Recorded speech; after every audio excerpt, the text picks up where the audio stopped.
Hallelujah. खुदावंद दे पवित्र नाम की तारीफ होवे। आओ वचन के लिए प्रार्थना करते हैं। हालेलुया। धन्यवाद प्यारे प्रभु यीशु मसीह, तेरे नाम की महिमा करते हैं खुदावंदा। एक बार फिर प्रभु जी तेरी उपासना करने लिए प्रभु यीशु मसीह स्थान में असीं इकट्ठे हुए हैं खुदावंदा, क्योंकि मेरे महान पिता प्रभु जी तो एक दिन ठहराया है जिस दिन तेरी उपासना की जाए। तो क्या है, 7वां दिन विश्राम का दिन है। 7वें दिन मेरी उपासना करने लिए सब इकट्ठे होण ते सच्चे प्रभु यीशु मसीह जो अज मन्ना उतरे खुदावंदा, वो मन्ना लोगों के जीवनों को बदल दे प्रभु जी। तेरे वचन का इहो जिहा प्रभाव अज सारे दे जीवन ते पवे खुदावंदा कि लोगों के जीवन बदल जाण। मेरे महान पिता, जदों तक किसी मनुख ते तेरा प्रभाव नहीं है प्रभु यीशु मसीह, बदल नहीं सकता खुदावंदा, क्योंकि जदों तक लोग शरीर के प्रभाव हेठ रहिंदे आ प्रभु जी, वो मौत दे विच रहिंदे, लेकिन जदों मनुख तेरे प्रभाव हेठ आंदे आ प्रभु जी, उन्हां दा जीवन बदल जाता है खुदावंदा। सचमुच प्रभु जी जो चेले भी तेरे प्रभाव के हेठ आए तो प्रभु जी उन्हां दा जीवन बदल गया मेरे महान पिता। तो तू जीवन को बदलण वाला खुदा है प्रभु जी। तो अज सारे ते दया ते कृपा कर प्रभु यीशु मसीह। बोलण वाला कोई मांस ते लहू ना होवे खुदावंदा, बोलण वाला तेरा पवित्र आत्मा होवे प्रभु यीशु मसीह। साडी सबना दी अगवाई करनी है खुदावंदा, दया कर कृपा कर प्रभु जी। अज दा वचन हरेक दे हिरदे नूं छेड़ रहे खुदावंदा। सारा आदर जलाल महिमा प्रभु यीशु मसीह तेरे जिंदा जलाली सामर्थी नाम में दिंदे आमीन। हालेलुया। खुदावंद दे पवित्र नाम की तारीफ होवे। अफसियां 4:5 पढ़ांगे असीं। अफसियां 4:5 अफसियां 4:5 लिखिया, इक्को प्रभु इक्को नीचा ते इक्को ही बसमा। बाइबल बयान करदी है इक्को ही प्रभु आ, इक्को ही बसमा ते इक्को ही नीचा आ। ना ते प्रभु दो आ, ना बसमे दो आ, ना निश्चा अलग अलग आ, नीचा भी इक्को ही आ। जिहदे किहदे उपर नीचा, प्रभु यीशु मसीह के उपर नीचा, ते किहदे नाम च बसमा, प्रभु यीशु मसीह के नाम च बसमा। ते मुक्ति भी प्रभु यीशु मसीह के नाम दे विच आ। जे कोई सोचदा आ भी साडी मुक्ति किसी होर नाम तो होवेगी ते ओ भैण भाई भुलेखे दे विच आ। यीशु मसीह नूं छड्ड किसी होर नाम च मुक्ति नहीं है। जदों यीशु मसीह ने अपने चेलियां नूं कहा सी, पतरस नूं कहा सी, सारे कौमां नूं चेले बनाओ, वो कहता सारे कौमां नूं चेले बनाओ, उन्हां नूं पिता पुत्र पवित्र आत्मा दे नाम दे विच बसमा दो। ते की कीता पतरस ने, रसूलां दे करतब 2:38 दे विच ओ भेद खुलिया ते ओहने प्रभु यीशु मसीह दे नाम च बसमा दिता। इस करके जिहड़ा बैपटाइज आ, बैपटाइज पिता पुत्र पवित्र आत्मा के नाम च जे तुसीं बैपटाइज लैंदे हो, तुहाडी मुक्ति नहीं होनी। मुक्ति सिर्फ ते सिर्फ प्रभु यीशु मसीह के नाम दे विच आ। क्योंकि जे असीं रसूलां दे करतब 4:12 पढ़ रहे, उहदे विच लिखिया किसी दूए तो मुक्ति नहीं है। रसूलां दे करतब 4:12 च लिखिया किसी दूए तो मुक्ति नहीं, क्यों जो आकाश दे हेठा मनुखां विच कोई दूजा नाम नहीं दिता गया। हुण किहड़े नाम दे विच बसमा आ? सिर्फ यीशु मसीह के नाम दे विच। ते यीशु मसीह के नाम च दुष्ट आत्मे भजदे। जे तुसीं कोई होर नाम लैके पुकारोगे कदे भी दुष्ट आत्मा नहीं भजना, क्योंकि यीशु मसीह का नाम ही एक इहो जिहा नाम आ जिहदे अगे बीमारियां दुष्ट आत्मे टिक नहीं सकते। चाहे हज़ारां लखां दुष्ट आत्मे आके खड़ जाण, एक विश्वासी दे अगे भी खड़ नहीं सकते हो। सेवक की गल तां बहुत दूर रह गई। इन्नी पावर प्रभु यीशु मसीह के नाम दे विच आ। इस करके उहदे नाम दे विच बसमा आ। जे कोई सानू सिखांदा पिता पुत्र पवित्र आत्मा वाला बसमा, वो रोंग आ, वो वचन तो विरोध भाई काम कर रहा आ, वो सेवक वचन तो विरोध आ। क्योंकि जो बाइबल बयान करती है, कोई बंदा बाइबल तो बाहर नहीं जा सकता। एक बिंदी या टिप्पी भी बाइबल की कोई टाल नहीं सकता। जे बाइबल च लिखा यीशु मसीह के नाम च बसमा, उहदे नाम दे विच पापां दी माफी आ, ते कोई मतलब नहीं भी तुसीं किहड़े नाम च बसमा लैंदे हो फिर जाके।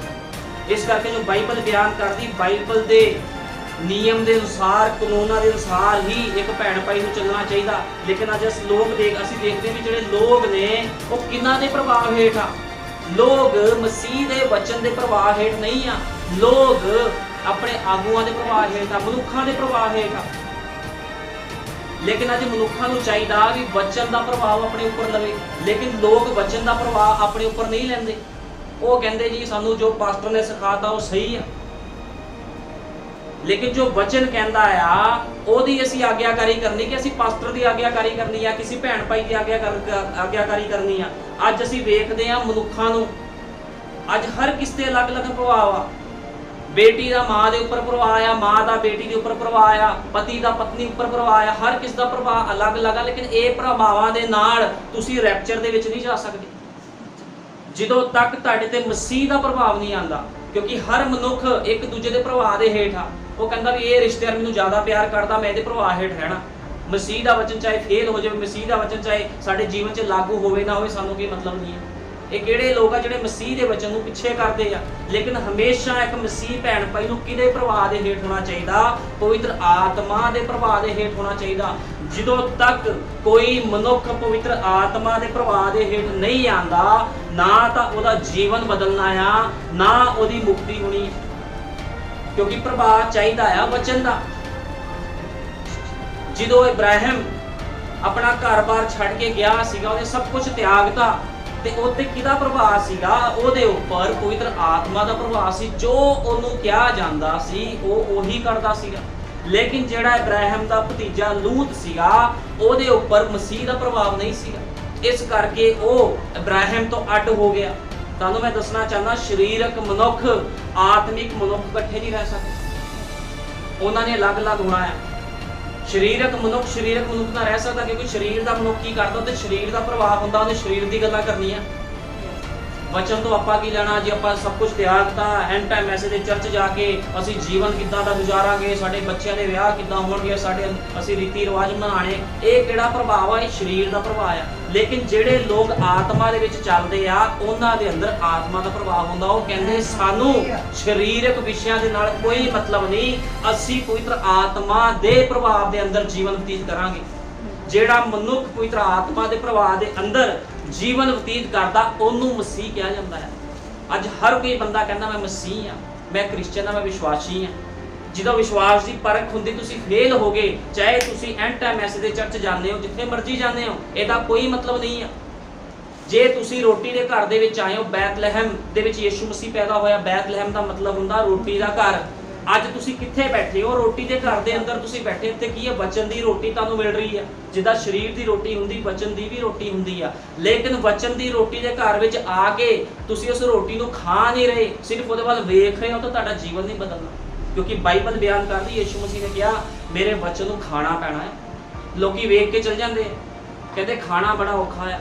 ਲੇਕਿਨ ਮੈਂ ਤੁਹਾਨੂੰ ਦੱਸਣਾ ਚਾਹੁੰਦਾ, ਲੇਲਾ ਪੂਰਾ ਖਾਣਾ ਪੈਣਾ ਹੈ। ਇਹ ਨਹੀਂ ਵੀ ਬਰਕਤਾਂ ਖਾ ਲੀਆਂ, ਸ਼ੀਸ਼ਾ ਖਾ ਲੀਆਂ। ਜਿੱਥੇ ਵਚਨ ਦੀ ਗੱਲ ਆਈ, ਵਚਨ ਦੇ ਅਨੁਸਾਰ ਜੀਵਨ ਵੀ ਬਤੀਤ ਕਰਨਾ ਪੈਣਾ ਹੈ। ਇਹਨੂੰ ਕਹਿੰਦੇ ਆ ਮਸੀਹ ਦਾ ਪ੍ਰਭਾਵ, ਪਵਿੱਤਰ ਆਤਮਾ ਦਾ ਪ੍ਰਭਾਵ। ਇਸ ਕਰਕੇ ਜਿਹੜੇ ਅੱਜ ਲੋਕ ਨੇ ਜ਼ਿਆਦਾਤਰ ਸਰੀਰ ਦੇ ਪ੍ਰਭਾਵ 'ਚ ਰਹਿੰਦੇ, ਰਿਸ਼ਤੇਦਾਰਾਂ ਦੇ ਪ੍ਰਭਾਵ 'ਚ ਰਹਿੰਦੇ, ਮਸੀਹ ਦਾ ਪ੍ਰਭਾਵ ਨਹੀਂ ਹੈ। ਜੇ ਮਸੀਹ ਦਾ ਪ੍ਰਭਾਵ ਹੋਵੇ ਤੇ ਇੱਕ ਮਨੁੱਖ ਦੂਜੇ ਮਨੁੱਖ ਦੇ ਜੀਵਨ ਨੂੰ ਬਦਲ ਸਕਦਾ। ਅੱਜ ਸਾਨੂੰ ਪਤਾ, ਲੋਕ ਤੁਸੀਂ ਬਾਈਬਲ ਪੜ੍ਹ ਕੇ ਸੁਣਾ ਦਿਓ, ਜਿੰਨੇ ਮਰਜ਼ੀ ਤੁਸੀਂ ਗਿਆਨੀ ਹੋ, ਕਿਸ ਨੂੰ ਬਾਈਬਲ ਪੜ੍ਹ ਕੇ ਸੁਣਾ ਦਿਓ ਜੀ ਇੱਥੇ ਆਹ ਲਿਖਿਆ, ਇੱਥੇ ਆਹ ਲਿਖਿਆ, ਅਗਲੇ ਤੇ ਪ੍ਰਭਾਵ ਨਹੀਂ ਪੈਣਾ। ਉਹਨਾਂ ਲੋਕਾਂ ਨੇ ਤੁਹਾਡੇ ਜੀਵਨ ਚੈੱਕ ਕਰਨੇ। ਪਰ ਲੋਕ ਜੀਵਨ ਚੈੱਕ ਕਰਦੇ ਆ, ਕਿਉਂਕਿ ਜਿਹੜੀ ਪੱਤਰੀਆਂ, ਅੱਜ ਦੀ ਪੱਤਰੀਆਂ ਕੌਣ? ਅੱਜ ਦੀ ਪੱਤਰੀਆਂ ਤੁਸੀਂ ਹੋ। ਅੱਜ ਦੀ ਬਾਈਬਲ ਤੁਸੀਂ ਹੋ, ਤੁਹਾਨੂੰ ਲੋਕਾਂ ਨੇ ਪੜ੍ਹਨਾ ਹੈ। ਇਹ ਬਾਈਬਲ ਤਾਂ ਹਰ ਕੋਈ ਪੜ੍ਹਦਾ ਆ, ਲੇਕਿਨ ਅੱਜ ਦੀ ਬਾਈਬਲ ਤੁਸੀਂ ਲੋਕ ਹੋ, ਤੁਹਾਡੇ ਜੀਵਨਾਂ ਨੂੰ ਲੋਕਾਂ ਨੇ ਪੜ੍ਹਨਾ ਹੈ ਵੀ ਇਹਨਾਂ ਦੇ ਜੀਵਨ ਕਿੱਦਾਂ ਦੇ। ਭੈਣ ਭਾਈ ਚਰਚ ਜਾਂਦੇ ਨੇ, ਪ੍ਰਚਾਰ ਸੁਣਦੇ, ਇਹਨਾਂ ਦੇ ਜੀਵਨ ਕਿੱਦਾਂ ਦੇ, ਇਹਨਾਂ ਦੇ ਜੀਵਨ ਬਦਲੇ ਕਿ ਨਹੀਂ ਬਦਲੇ। ਜੇ ਤੁਹਾਡੇ ਜੀਵਨ ਨਹੀਂ ਬਦਲੇ, ਇਹਦਾ ਮਤਲਬ ਤੁਹਾਡੇ ਵਿੱਚ ਖੁਦਾ ਦਾ ਪ੍ਰਭਾਵ ਨਹੀਂ ਹੈ, ਤੁਹਾਨੂੰ ਖੁਦਾ ਦਾ ਡਰ ਨਹੀਂ ਹੈ, ਉਹਦਾ ਭੈ ਨਹੀਂ ਹੈ, ਜੇ ਤੁਹਾਡੇ ਜੀਵਨ ਨਹੀਂ ਬਦਲੇ। ਇਸ ਕਰਕੇ ਪ੍ਰਭੂ ਯਿਸੂ ਮਸੀਹ ਨੇ ਕਿਹਾ ਆ ਕਿ ਜੇ ਦੂਜੇ ਤੋਂ ਮੁਕਤੀ ਨਹੀਂ ਹੈ, ਬਾਈਬਲ ਬਿਆਨ ਕਰਦੀ ਆ ਇੱਕੋ ਹੀ ਆ ਜਿਸ ਤੋਂ ਦੂਜੇ ਦੁਆਰਾ ਮੁਕਤੀ ਆ, ਜਿਹਦੇ ਦੁਆਰਾ ਛੁਟਕਾਰਾ ਆ, ਜਿਹਦਾ ਨਾਮ ਅਨੰਤ ਕਾਲ ਦਾ ਪਿਤਾ ਅਤੇ ਸ਼ਾਂਤੀ ਦਾ ਰਾਜਕੁਮਾਰ ਆ। ਯਿਸੂ ਮਸੀਹ ਤੋਂ ਛੁੱਟ ਕੋਈ ਵੀ ਨਹੀਂ ਆ ਜਿਹੜਾ ਤੁਹਾਨੂੰ ਬਚਾ ਸਕਦਾ ਹੈ। ਮੈਂ ਤੁਹਾਨੂੰ ਦੱਸਣਾ ਚਾਹੁੰਦਾ, ਇੱਕ ਮਸੀਹ ਬੰਦਾ ਬਿਮਾਰੀਆਂ ਦੇ ਵਿੱਚ ਹੋਵੇ, ਦੁੱਖਾਂ ਦੇ ਵਿੱਚ ਹੋਵੇ, ਤਕਲੀਫਾਂ ਦੇ ਵਿੱਚ ਹੋਵੇ, ਗਰੀਬੀ ਦੇ ਵਿੱਚ ਹੋਵੇ, ਜਾਂ ਲੋਕਾਂ ਦਾ ਮਜ਼ਾਕ ਬਣਿਆ ਹੋਵੇ, ਲੋਕੀ ਉਹਦਾ ਮਜ਼ਾਕ ਉਡਾਉਂਦੇ ਹੋਣ ਵੀ ਪ੍ਰਭੂ ਤੂੰ ਮੰਨਦਾ ਆ ਤੇ ਤੂੰ ਦੁੱਖਾਂ ਦੇ ਵਿੱਚ ਆ। ਲੇਕਿਨ ਜੇ ਉਹ ਮਨੁੱਖ ਦੁੱਖਾਂ ਦੇ ਵਿੱਚ ਆ, ਜੇ ਪ੍ਰਭੂ ਦਾ ਪ੍ਰਭਾਵ, ਵਚਨ ਦਾ ਪ੍ਰਭਾਵ ਉਸ ਮਨੁੱਖ ਦੇ ਉੱਪਰ ਆ, ਉਹ ਕਦੇ ਵੀ ਲੋਕਾਂ ਦੀ ਗੱਲਾਂ ਵੱਲ ਧਿਆਨ ਨਹੀਂ ਦੇਵੇਗਾ, ਉਹ ਹਮੇਸ਼ਾ ਪਵਿੱਤਰ ਆਤਮਾ ਦੀ ਗੱਲਾਂ ਵੱਲ ਧਿਆਨ ਦੇਵੇਗਾ। ਲੇਕਿਨ ਅੱਜ ਦੇਖਦੇ ਹਾਂ ਲੋਕੀ ਆਪਣੇ ਰਿਸ਼ਤੇਦਾਰਾਂ ਦੇ ਪ੍ਰਭਾਵ ਦੇ ਹੇਠ ਆਉਂਦੇ, ਭੈਣ ਭਰਾਵਾਂ ਦੇ ਪ੍ਰਭਾਵ ਦੇ ਹੇਠ ਆਉਂਦੇ। ਹਰ ਕੋਈ ਬੰਦਾ ਕਿਸੇ ਨਾ ਕਿਸੇ ਪ੍ਰਭਾਵ ਦੇ ਹੇਠ ਆ। ਉਹ ਕਹਿੰਦਾ ਕੋਈ ਗੱਲ ਨਹੀਂ, ਇਹ ਬਦਲੂਗਾ ਤਾਂ ਮੈਂ ਵੀ ਬਦਲ ਜਾਊਂਗਾ, ਕੋਈ ਗੱਲ ਨਹੀਂ। ਕਿਸੇ ਵੱਲ ਨਾ ਦੇਖੋ, ਕਿਸੇ ਵੱਲ ਨਹੀਂ ਦੇਖਣਾ। ਅਸੀਂ ਸਿਰਫ ਨਬੀ ਦੇ ਬਚਨਾਂ ਵੱਲ ਦੇਖਣਾ, ਬਾਈਬਲ ਵੱਲ ਅਸੀਂ ਦੇਖਣਾ ਵੀ ਖੁਦਾ ਦਾ ਵਚਨ ਕੀ ਕਹਿੰਦਾ ਹੈ। ਆਓ ਅਸੀਂ ਪੜ੍ਹਦੇ ਹਾਂ,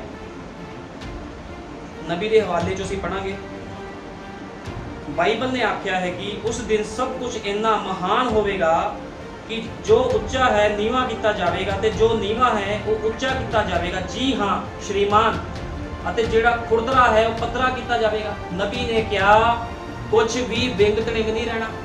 ਜਿਹੜਾ ਖੁਦਾ ਦੀ ਰੇਂਜ ਦੇ ਵਿੱਚ ਆ ਗਿਆ, ਪ੍ਰਭੂ ਨੇ ਉਹਨੂੰ ਸਿੱਧਾ ਕਰਨਾ ਹੀ ਕਰਨਾ ਹੈ। ਉਹਨੇ ਖੁਰਦੜਾ ਨਹੀਂ ਰਹਿਣ ਦੇਣਾ ਕੁਝ ਵੀ। ਜੇ ਤੁਸੀਂ ਪ੍ਰਭੂ ਦੇ ਘਰ ਦੇ ਵਿੱਚ ਆਉਂਦੇ ਹੋ ਤੇ ਉਹਨੇ ਕੀ ਕਰਨੀ, ਉਹਨੇ ਛਲਾਈ ਕਰਨੀ। ਜਿੱਦਾਂ ਇੱਕ ਮਿਸਤਰੀ ਕੀ ਕਰਦਾ, ਹਥੌੜੀ ਲੈ ਕੇ ਛਲਾਈ ਕਰਦਾ, ਹੌਲੀ ਹੌਲੀ ਮਾਰਦਾ ਇੱਟ ਤੇ, ਇਸੇ ਤਰ੍ਹਾਂ ਪ੍ਰਭੂ ਦਾ ਵੀ ਕੰਮ ਕਰਨ ਦਾ ਤਰੀਕਾ ਹੈ। ਇਸ ਕਰਕੇ ਉਹਨੇ ਕਿਹਾ, ਕਹਿੰਦਾ ਜੋ ਨੀਵਾਂ ਹੈ ਉਹਨੂੰ ਉੱਚਾ ਕਰ ਦਿੱਤਾ ਜਾਵੇਗਾ, ਜੋ ਉੱਚਾ ਉਹਨੂੰ ਨੀਵਾਂ ਕਰ ਦਿੱਤਾ ਜਾਵੇਗਾ। ਕਿਉਂਕਿ ਇਹ ਸੇਵਕਾਈ ਐਂਡ ਟਾਈਮ ਮੈਸੇਜ ਦੀ ਸੇਵਕਾਈ ਗਿਆਨ ਦੀ ਸੇਵਕਾਈ ਨਹੀਂ, ਇਹ ਆਗਿਆਕਾਰੀ ਦੀ ਸੇਵਕਾਈ ਆ, ਇਹ ਜੀਵਨ ਦੀ ਸੇਵਕਾਈ ਆ। ਅੱਜ ਲੋਕ ਡਰਦੇ ਆ ਚਰਚਾਂ ਵਿੱਚ ਜਾ ਕੇ ਵੀ, ਉਹ ਕਹਿੰਦੇ, ਕਿਉਂਕਿ ਦੇਖੋ ਪੁਰਾਣੇ ਨਿਯਮ 'ਚ ਲਿਖਿਆ ਆ ਨੂਹ ਦੇ ਸਮੇਂ 8 ਬਚਾਏ ਗਏ ਸੀ। ਲੋਕ ਕਹਿੰਦੇ ਇੰਨੀ ਸ਼ਕਤੀ ਆ ਐਂਡ ਟਾਈਮ ਮੈਸੇਜ ਦੇ ਚਰਚ ਵਿੱਚ, ਜੇ ਨੂਹ ਦੇ ਸਮੇਂ 8 ਬਚਾਏ ਗਏ ਤੇ ਅਸੀਂ ਥੋੜੀ ਬਚਾਏ ਜਾਣਾ ਹੈ, ਸਾਡਾ ਬਚਾਅ ਕਿੱਦਾਂ ਹੋਏਗਾ। ਲੇਕਿਨ ਇਹ ਗੱਲ ਇਦਾਂ ਨਹੀਂ ਆ।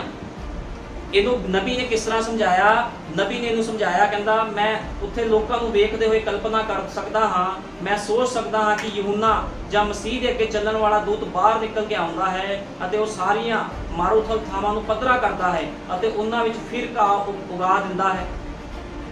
ਪਰੰਤੂ ਉਹ ਇੰਨਾ ਹਲੀਮ ਸੀ ਕਿ ਜਿੱਥੋਂ ਤੱਕ ਚੇਲੇ ਵੀ ਉਸ ਨੂੰ ਪਛਾਣ ਨਾ ਸਕੇ।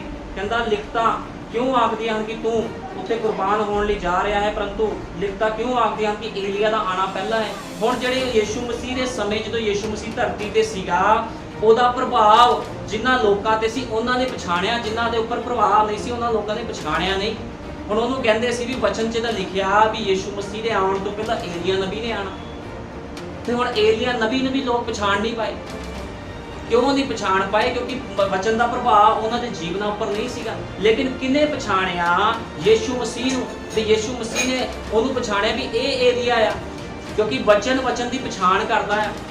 ਏਲੀਆ ਨਬੀ ਨੇ ਕਿਹਾ ਸੀਗਾ ਵੀ ਮੈਂ ਜਿਹੜਾ ਮੇਰੇ ਮਗਰੋਂ ਆਂਦਾ, ਕਹਿੰਦਾ ਉਹਦੇ ਜੁੱਤੀ ਦੇ ਬੰਦ ਖੋਲਣ ਦੇ ਮੈਂ ਯੋਗ ਨਹੀਂ। ਲੇਕਿਨ ਯਹੂਨਾ ਨੇ ਪਛਾਣਿਆ, ਲੇਕਿਨ ਬਾਕੀ ਲੋਕਾਂ ਨੇ ਪ੍ਰਭੂ ਯੀਸ਼ੂ ਮਸੀਹ ਨੇ ਨਹੀਂ ਪਛਾਣਿਆ, ਕਿਉਂਕਿ ਪ੍ਰਭਾਵ ਨਹੀਂ ਸੀਗਾ। ਅੱਜ ਵੀ ਲੋਕ ਸੱਚੇ ਸੰਦੇਸ਼ ਨੂੰ ਨਹੀਂ ਪਛਾਣਨਗੇ ਜਦੋਂ ਤੱਕ ਵਚਨ ਦਾ ਪ੍ਰਭਾਵ ਲੋਕਾਂ ਦੇ ਜੀਵਨ ਦੇ ਵਿੱਚ ਨਹੀਂ ਆਉਂਦਾ। ਇਹ ਤੱਕ ਲੋਕੀ ਹਲੀਮੀ ਦੇ ਨਾਲ ਸਿੱਖਦੇ ਨਹੀਂ ਆ। ਜਿਹਦੇ ਅੰਦਰ ਹਲੀਮੀ ਆ ਉਹ ਬੰਦਾ ਝੁਕ ਜਾਂਦਾ, ਉਹ ਕਹਿੰਦਾ ਪ੍ਰਭੂ ਮੈਂ ਸਿੱਖਣਾ ਚਾਹੁੰਦਾ, ਮੈਨੂੰ ਸਿਖਾਇਆ ਜਾਵੇ।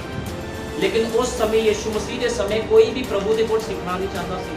ਹਰ ਕੋਈ ਆਪਣੇ ਪ੍ਰਭਾਵ ਦੇ ਹੇਠ ਸੀਗਾ, ਸਰੀਰਕ ਪ੍ਰਭਾਵ ਦੇ ਹੇਠ ਸੀਗੇ ਲੋਕ ਸਭ ਦੇ ਸਭ। ਲੇਕਿਨ ਕਿਸੇ ਦੇ ਅੰਦਰ ਵੀ ਇੰਨੀ ਤਾਕਤ ਨਹੀਂ ਸੀਗੀ ਵੀ ਉਹ ਪ੍ਰਭੂ ਦਾ ਪ੍ਰਭਾਵ ਆਪਣੇ ਉੱਪਰ ਲੈ ਸਕਣ, ਕਿਉਂਕਿ ਪ੍ਰਭੂ ਕਹਿੰਦਾ ਉਹਨਾਂ ਦੀ ਅੱਖਾਂ ਬੰਦ ਕੀਤੀਆਂ ਸੀਗੀਆਂ। ਪ੍ਰਭੂ ਨੂੰ ਪਤਾ ਸੀ ਕਿਹੜੇ ਚੁਣੇ ਹੋਏ ਆ ਕਿਹੜੇ ਨਹੀਂ। ਚੇਲਿਆਂ ਦੇ ਉੱਪਰ ਪ੍ਰਭੂ ਦਾ ਪ੍ਰਭਾਵ ਸੀਗਾ, ਤੇ ਚੇਲਿਆਂ ਦੇ ਅੰਦਰ ਜਦੋਂ ਪਵਿੱਤਰ ਆਤਮਾ ਆਇਆ ਤੇ ਕੀ ਹੋਇਆ, ਉਹਨਾਂ ਦੇ ਜੀਵਨ ਬਦਲ ਗਏ। ਲੇਕਿਨ ਬਾਕੀ ਲੋਕਾਂ ਨੇ ਕਿਉਂ ਨਹੀਂ ਪਛਾਣਿਆ ਪ੍ਰਭੂ? ਕਿਉਂਕਿ ਉਹਦੇ ਪ੍ਰਭਾਵ ਦੇ ਹੇਠ ਹੀ ਨਹੀਂ ਸੀ ਉਹ ਲੋਕ। ਅੱਜ ਵੀ ਇਸੇ ਤਰ੍ਹਾਂ ਹੈ, ਲੋਕੀ ਪ੍ਰਭਾਵ ਦੇ ਹੇਠ ਨਹੀਂ ਆ। ਇਸ ਕਰਕੇ ਨਬੀ ਨੇ ਕਿਹਾ ਅੱਜ ਵੀ ਲੋਕ ਐਂਡ ਟਾਈਮ ਮੈਸੇਜ ਦੇ ਚਰਚਾ ਵਿੱਚ ਜਦੋਂ ਆਉਂਦੇ ਆ ਤੇ ਉਹ ਕਹਿੰਦੇ ਸਾਡਾ ਬਚਣਾ ਬੜਾ ਮੁਸ਼ਕਿਲ ਆ। ਨੂਹ ਦੇ ਸਮੇਂ 8 ਵਜੇ, ਮੂਸਾ ਦੇ ਸਮੇਂ 2 ਵਜੇ, ਲੇਕਿਨ ਤੁਹਾਡਾ ਵਿਸ਼ਵਾਸ ਨਬੀ ਨੇ ਕਿਹਾ ਐਡਾ ਹੋਣਾ ਚਾਹੀਦਾ। ਤੁਸੀਂ ਕਹੋ ਵੀ ਪ੍ਰਭੂ ਜੀ ਜੇ 8 ਬਚਣੇ ਆ ਅੱਜ ਵੀ ਤੇ ਉਹਨਾਂ 8 ਦੇ ਵਿੱਚੋਂ ਮੈਂ ਇੱਕ ਹੋਵਾਂ। ਜੇ ਅੱਜ ਵੀ ਇੱਕ ਬਚਣਾ ਆ ਤੇ ਉਹਨਾਂ ਇੱਕ ਦੇ ਵਿੱਚੋਂ ਮੈਂ ਹੋਵਾਂ। ਇਹ ਮਤਲਬ ਨਹੀਂ ਹੈ ਕਹਿਣ ਦਾ ਵੀ 8 ਹੀ ਬਚਣੇ ਆ, 10 ਹੀ ਬਚਣੇ ਆ। ਹੋ ਸਕਦਾ 500 ਬਚਣ, ਜਿੰਨੇ ਮਰਜ਼ੀ ਬਚਣ। ਤੁਹਾਡਾ ਦਾਵਾ ਹੋਣਾ ਚਾਹੀਦਾ ਵੀ ਪ੍ਰਭੂ ਜੀ 1 ਬਚਣ, 10 ਬਚਣ ਜਾਂ 50 ਬਚਣ, ਚਾਹੇ 500 ਬਚਣ, ਮੈਂ ਉਹਨਾਂ ਦੇ ਵਿੱਚ ਮੈਂ ਹੀ ਇੱਕ ਹਾਂ। ਤੁਹਾਡਾ ਦਾਵਾ ਇੰਨਾ ਤਗੜਾ ਹੋਣਾ ਚਾਹੀਦਾ। ਲੇਕਿਨ ਅੱਜ ਲੋਕਾਂ ਦਾ ਦਾਵਾ ਇੰਨਾ ਤਗੜਾ ਕਿਉਂ ਨਹੀਂ ਹੈ? ਕਿਉਂਕਿ ਪ੍ਰਭਾਵ ਹੀ ਨਹੀਂ ਹੈ ਵਚਨ ਦਾ। ਵਚਨ ਦਾ ਪ੍ਰਭਾਵ ਲੋਕਾਂ ਦੇ ਜੀਵਨ ਦੇ ਅੰਦਰ ਨਹੀਂ। ਜਦੋਂ ਤੱਕ ਤੁਸੀਂ ਵਚਨ ਨੂੰ ਸੁਣ ਕੇ ਜੀਵਨ ਬਤੀਤ ਨਹੀਂ ਕਰਦੇ, ਉਹਨੂੰ ਤੁਸੀਂ ਰਿਚਾਰਜ ਨਹੀਂ ਕਰਦੇ। ਤੁਸੀਂ ਕੂਪਨ ਫੜਿਆ, ਤੁਹਾਨੂੰ ਰਿਚਾਰਜ ਨਹੀਂ ਕਰਨਾ ਆਉਂਦਾ। ਅੱਜ ਬਹੁਤ ਲੋਕ ਆ, ਹੁਣ ਮੈਂ ਤੁਹਾਨੂੰ ਦੱਸਣਾ ਚਾਹੁੰਦਾ, ਜਿਹੜਾ ਤੇਲ ਆ, ਪੈਟਰੋਲ ਕਿੱਥੋਂ ਮਿਲਦਾ? ਪੈਟਰੋਲ ਪੰਪ ਤੋਂ ਪੈਟਰੋਲ ਮਿਲਦਾ ਆ। ਤੇ ਲੋਕ ਅੱਜ ਕੀ ਕਹਿੰਦੇ ਆ, ਜੇ ਕੋਈ ਕਵੇ ਜੀ ਮੈਂ ਰਾਸ਼ਨ ਦੀ ਦੁਕਾਨ ਤੋਂ ਪੈਟਰੋਲ ਖਰੀਦ ਲੂੰਗਾ, ਕੀ ਇਦਾਂ ਹੋ ਸਕਦਾ ਹੈ? ਇਦਾਂ ਕਦੇ ਨਹੀਂ ਹੋ ਸਕਦਾ। ਤੇਲ ਕਿੱਥੋਂ ਮਿਲਦਾ? ਤੇਲ ਹਮੇਸ਼ਾ ਪੈਟਰੋਲ ਪੰਪ ਤੋਂ ਹੀ ਮਿਲਦਾ ਆ, ਕਦੇ ਵੀ ਰਾਸ਼ਨ ਦੀ ਦੁਕਾਨ ਤੋਂ ਪੈਟਰੋਲ ਨਹੀਂ ਮਿਲਦਾ। ਲੇਕਿਨ ਅੱਜ ਲੋਕਾਂ ਦੇ ਦਿਮਾਗ 'ਚ ਕੀ ਹੈ, ਸਾਡੇ ਕੋਲ ਪੈਸਾ ਆ, ਅਸੀਂ ਰਾਸ਼ਨ ਦੀ ਦੁਕਾਨ ਤੋਂ ਪੈਟਰੋਲ ਲੈ ਲਾਂਗੇ। ਲੇਕਿਨ ਉਹਨਾਂ ਨੂੰ ਰਾਸ਼ਨ ਦੀ ਦੁਕਾਨ ਤੋਂ ਪੈਟਰੋਲ ਨਹੀਂ ਮਿਲੂਗਾ, ਪੈਟਰੋਲ ਸਿਰਫ ਪੈਟਰੋਲ ਪੰਪ ਤੋਂ ਹੀ ਮਿਲਦਾ ਆ। ਇਸੇ ਤਰ੍ਹਾਂ ਪਵਿੱਤਰ ਆਤਮਾ ਦਾ ਮਸਾ ਮਿਸ਼ਨਾਂ ਜਥੇਬੰਦੀਆਂ ਦੇ ਵਿੱਚ ਨਹੀਂ ਮਿਲਣਾ।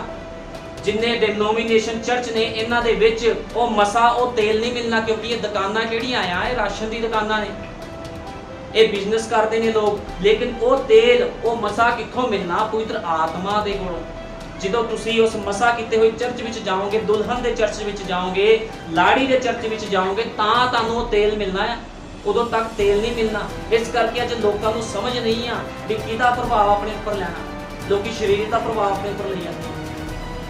हर कोई बंदा शरीर का प्रभाव अपने उपर लैंदा। जो इब्राहिम अपने पुत्र नूं लैके जा रहा सी बलि देण वास्ते, ते उहदे पुत्र नूं की पता नहीं सी भी मेरी बलि देण लगा, उहने कुछ नहीं किया भी तू मैनूं क्यों मार रहा क्यों नहीं। उहनूं पता सी भी मेरे पिता दे उपर जिहदा प्रभाव आ वो अत महान आ, जे उहने किया ते ये पूरा होवे। बाइबल ने किते नहीं बयान किया भी इब्राहिम रोया या इब्राहिम ने चीका मारी भी प्रभु तू 25 साल बाद मैनूं बेटा दिता है, 75 साल की उम्र से मैंने दर्शन दिता सी, 25 साल बाद तू मैंने बेटा दे के फिर लै रहा। उन्हें कोई चीका नहीं मारिया, वो रोया करलाया नहीं, ना उसका पुत्र रोया करलाया कि प्रभु मेरे पिता तू आ की कर रहे हैं, उन्हें कुछ नहीं किया। क्योंकि जिहड़ा इब्राहिम सीगा, इसहाक सीगा, किदे प्रभाव दे हेठ सीगे? वचन दे प्रभाव दे हेठ। यूसुफ किदे प्रभाव दे हेठ सीगा? जिहड़ा 13 साल मार खांदा रहा, वचन दे प्रभाव दे हेठ सी। जदों लोग उहदा मजाक उड़ांदे सीगे ते वो वचन के प्रभाव के हेठ सी। अज लोग वचन के प्रभाव के हेठ नहीं, जिद्दां जिहदा मन करदा वो कहंदा मैं अपने अनुसार चलना है। लेकिन मैं तुहानूं इस सब स्पष्ट ते साफ तरीके नाल गल कहना चाहना, तुसीं अपने अनुसार नहीं चल सकदे, तुसीं शरीरक विषयां दे नाल नहीं चल सकदे। जे कोई मनुख पवित्र आत्मा का विरोध करदा, ना उहनूं इस युग दे विच माफी ते ना आउण वाले युग दे विच उहनूं माफी है। ये बाइबल बयान करदी है, क्योंकि इस गल जिहड़ी है साफ ते स्पष्ट आ। वचन के दायरे विच तुहानूं रहना पैना है। जे बसमा यीशु मसीह के नाम च आ ते यीशु मसीह के नाम दे विच ही आ। मैं चैलेंज करके बोलदा आ, कोई भैन भाई कोई भी जिहड़ा इस प्रचार नूं सुणदा आ वो आके मैनूं कह दवे भी यीशु मसीह के नाम तो इलावा कोई बसमा मैं सेवा करनी छड्ड दूंगा। जे होऊगा तां ही दसूगा ना, बसमा है ही यीशु मसीह के नाम दे विच। हुण बसमा की आ? बसमा बहुत इंपॉर्टेंट चीज़ है। ਜਦੋਂ तक तुसीं बसमा नहीं लैंदे तुहाडे उपर वचन का प्रभाव नहीं आना, तुसीं शरीर 'च तुरे रहना, तुहानूं पता ही नहीं लगना। क्योंकि बाइबल बयान करदी है अपने अपने गुनाह पापां दी माफ़ी दे लई प्रभु यीशु मसीह के नाम 'च बसमा लो तां पवित्र आत्मा का दान पाओगे। ते अज लोकी कहंदे साडे कोल पवित्र आत्मा है।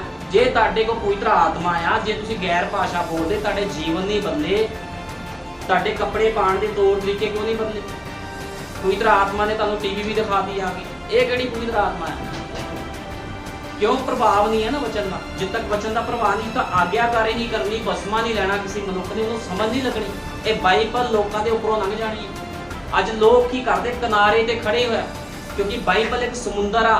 लोग किनारे ते खड़े होकर कहते असी चुंबी ला ली है, असी गोता ला लिया। लेकिन मैं तुहानूं दसना चाहना, गोता लाण वास्ते एक पोशाक पाई जाती जिहदे नाल की हुंदा बंदा गोता लांदा समुंदर 'च जिउंदा रहिंदा है। ते ये वचन का वो दायरा आ, वो समुंदर आ। जे इहदे विच जाना ते तुहानूं बसमा लेना पैना तां वचन की समझ लगनी।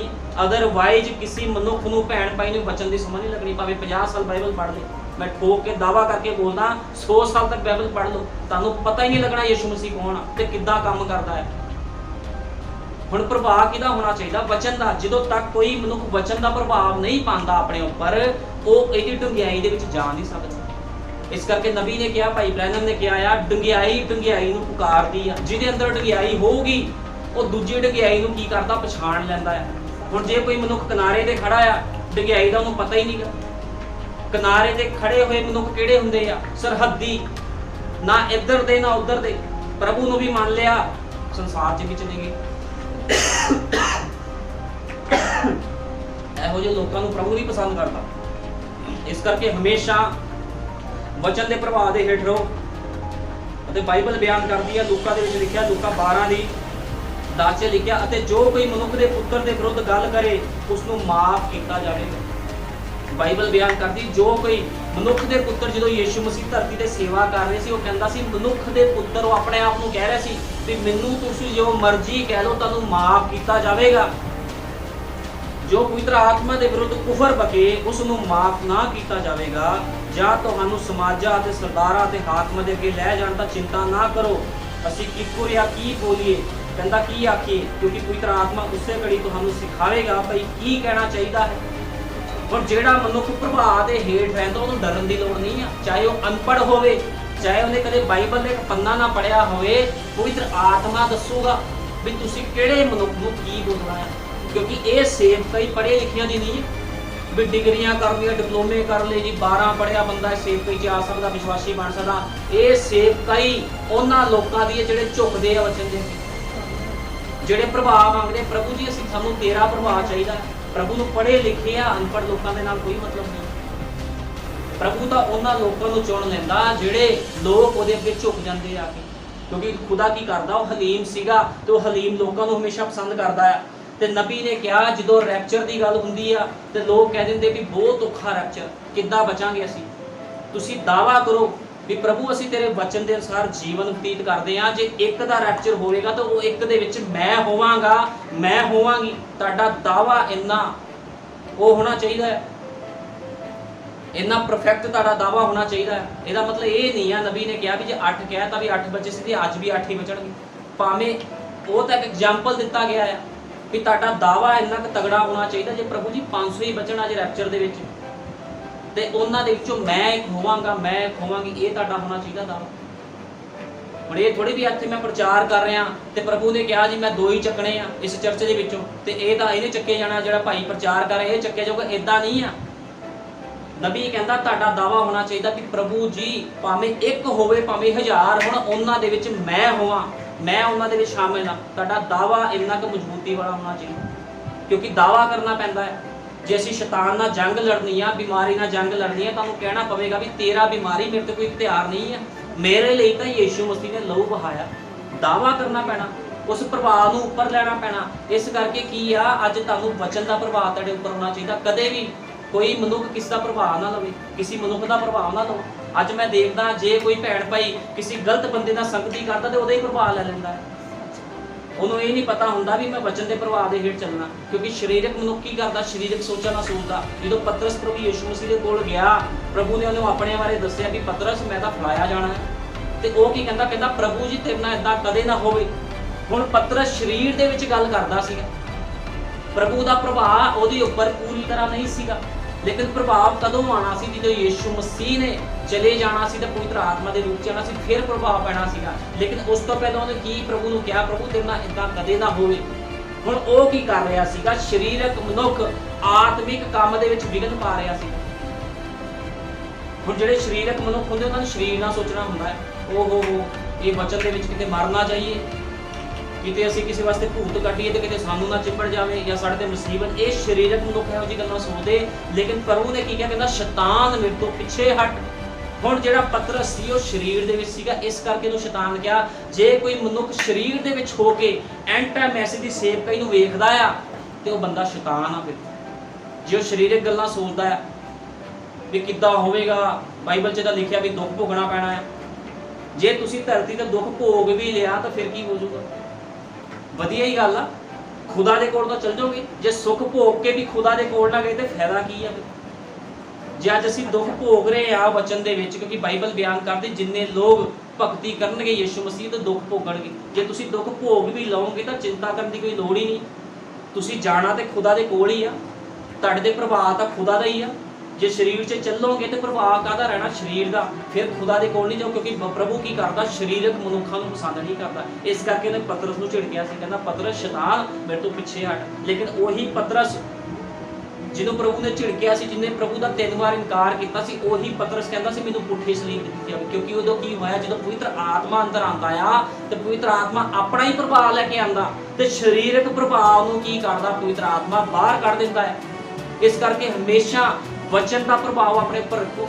जे कोई तुहानूं शरीरक मनुख मिलदा आ ते उहदे प्रभाव हेठ ना जाओ। तुहानूं पता जिहड़ा एक आत्मिक मनुख हुंदा जे वो गंदगी विच भी चले जावे, गंदगी का मतलब ये नहीं हुंदा भी वो गलत चला गया। किसी बंदे नूं गंदगी विचों कड्ढण दे लिए चिक्कड़ च भी चला जावे वो तां भी साफ रहिंदा। जिद्दां असीं देखदे चिक्कड़ चों की कमल का फुल जिहड़ा निकलदा है वो साफ हुंदा, उहदे उपर चिक्कड़ नहीं लग्या हुंदा। इसे तरह मसीह दी दुल्हन आ, ये धरती काहदे नाल भरी हुई है? पाप दे नाल। लेकिन इस पाप वाली धरती दे विचों की है? दुल्हन अड्ड हुई है। किहदी आवाज़ दे द्वारा? दूत दी आवाज़ दे द्वारा। जो 7वां दूत आया उसकी आवाज़ के द्वारा दुल्हन बाहर कढ़ दी गई। इस करके जो भी आ उस दूत ने खोलिया भी बसमा किहदे नाम दे विच हवा ने किहड़ा फल खाता सी। पूरी उत्पत्ति तो लैके प्रकाश की पोथी नबी ने खोली ताकि मेरे लोग वचन के नाल श्रृंगार करन ते जीवन बतीत करन। हुण असीं पढ़दे हां रूत की पुस्तक पढ़ांगे। रूत प्रभाव की गल हो रही है, असीं देखदे हां प्रभाव किहड़ा सीगा रूत दे उपर, किहड़ा प्रभाव सी, उहदी नूहां दे उपर किहड़ा प्रभाव सीगा। असीं बचन चों पढ़ांगे। रूत की पुस्तक कटांगे पहला अध्याय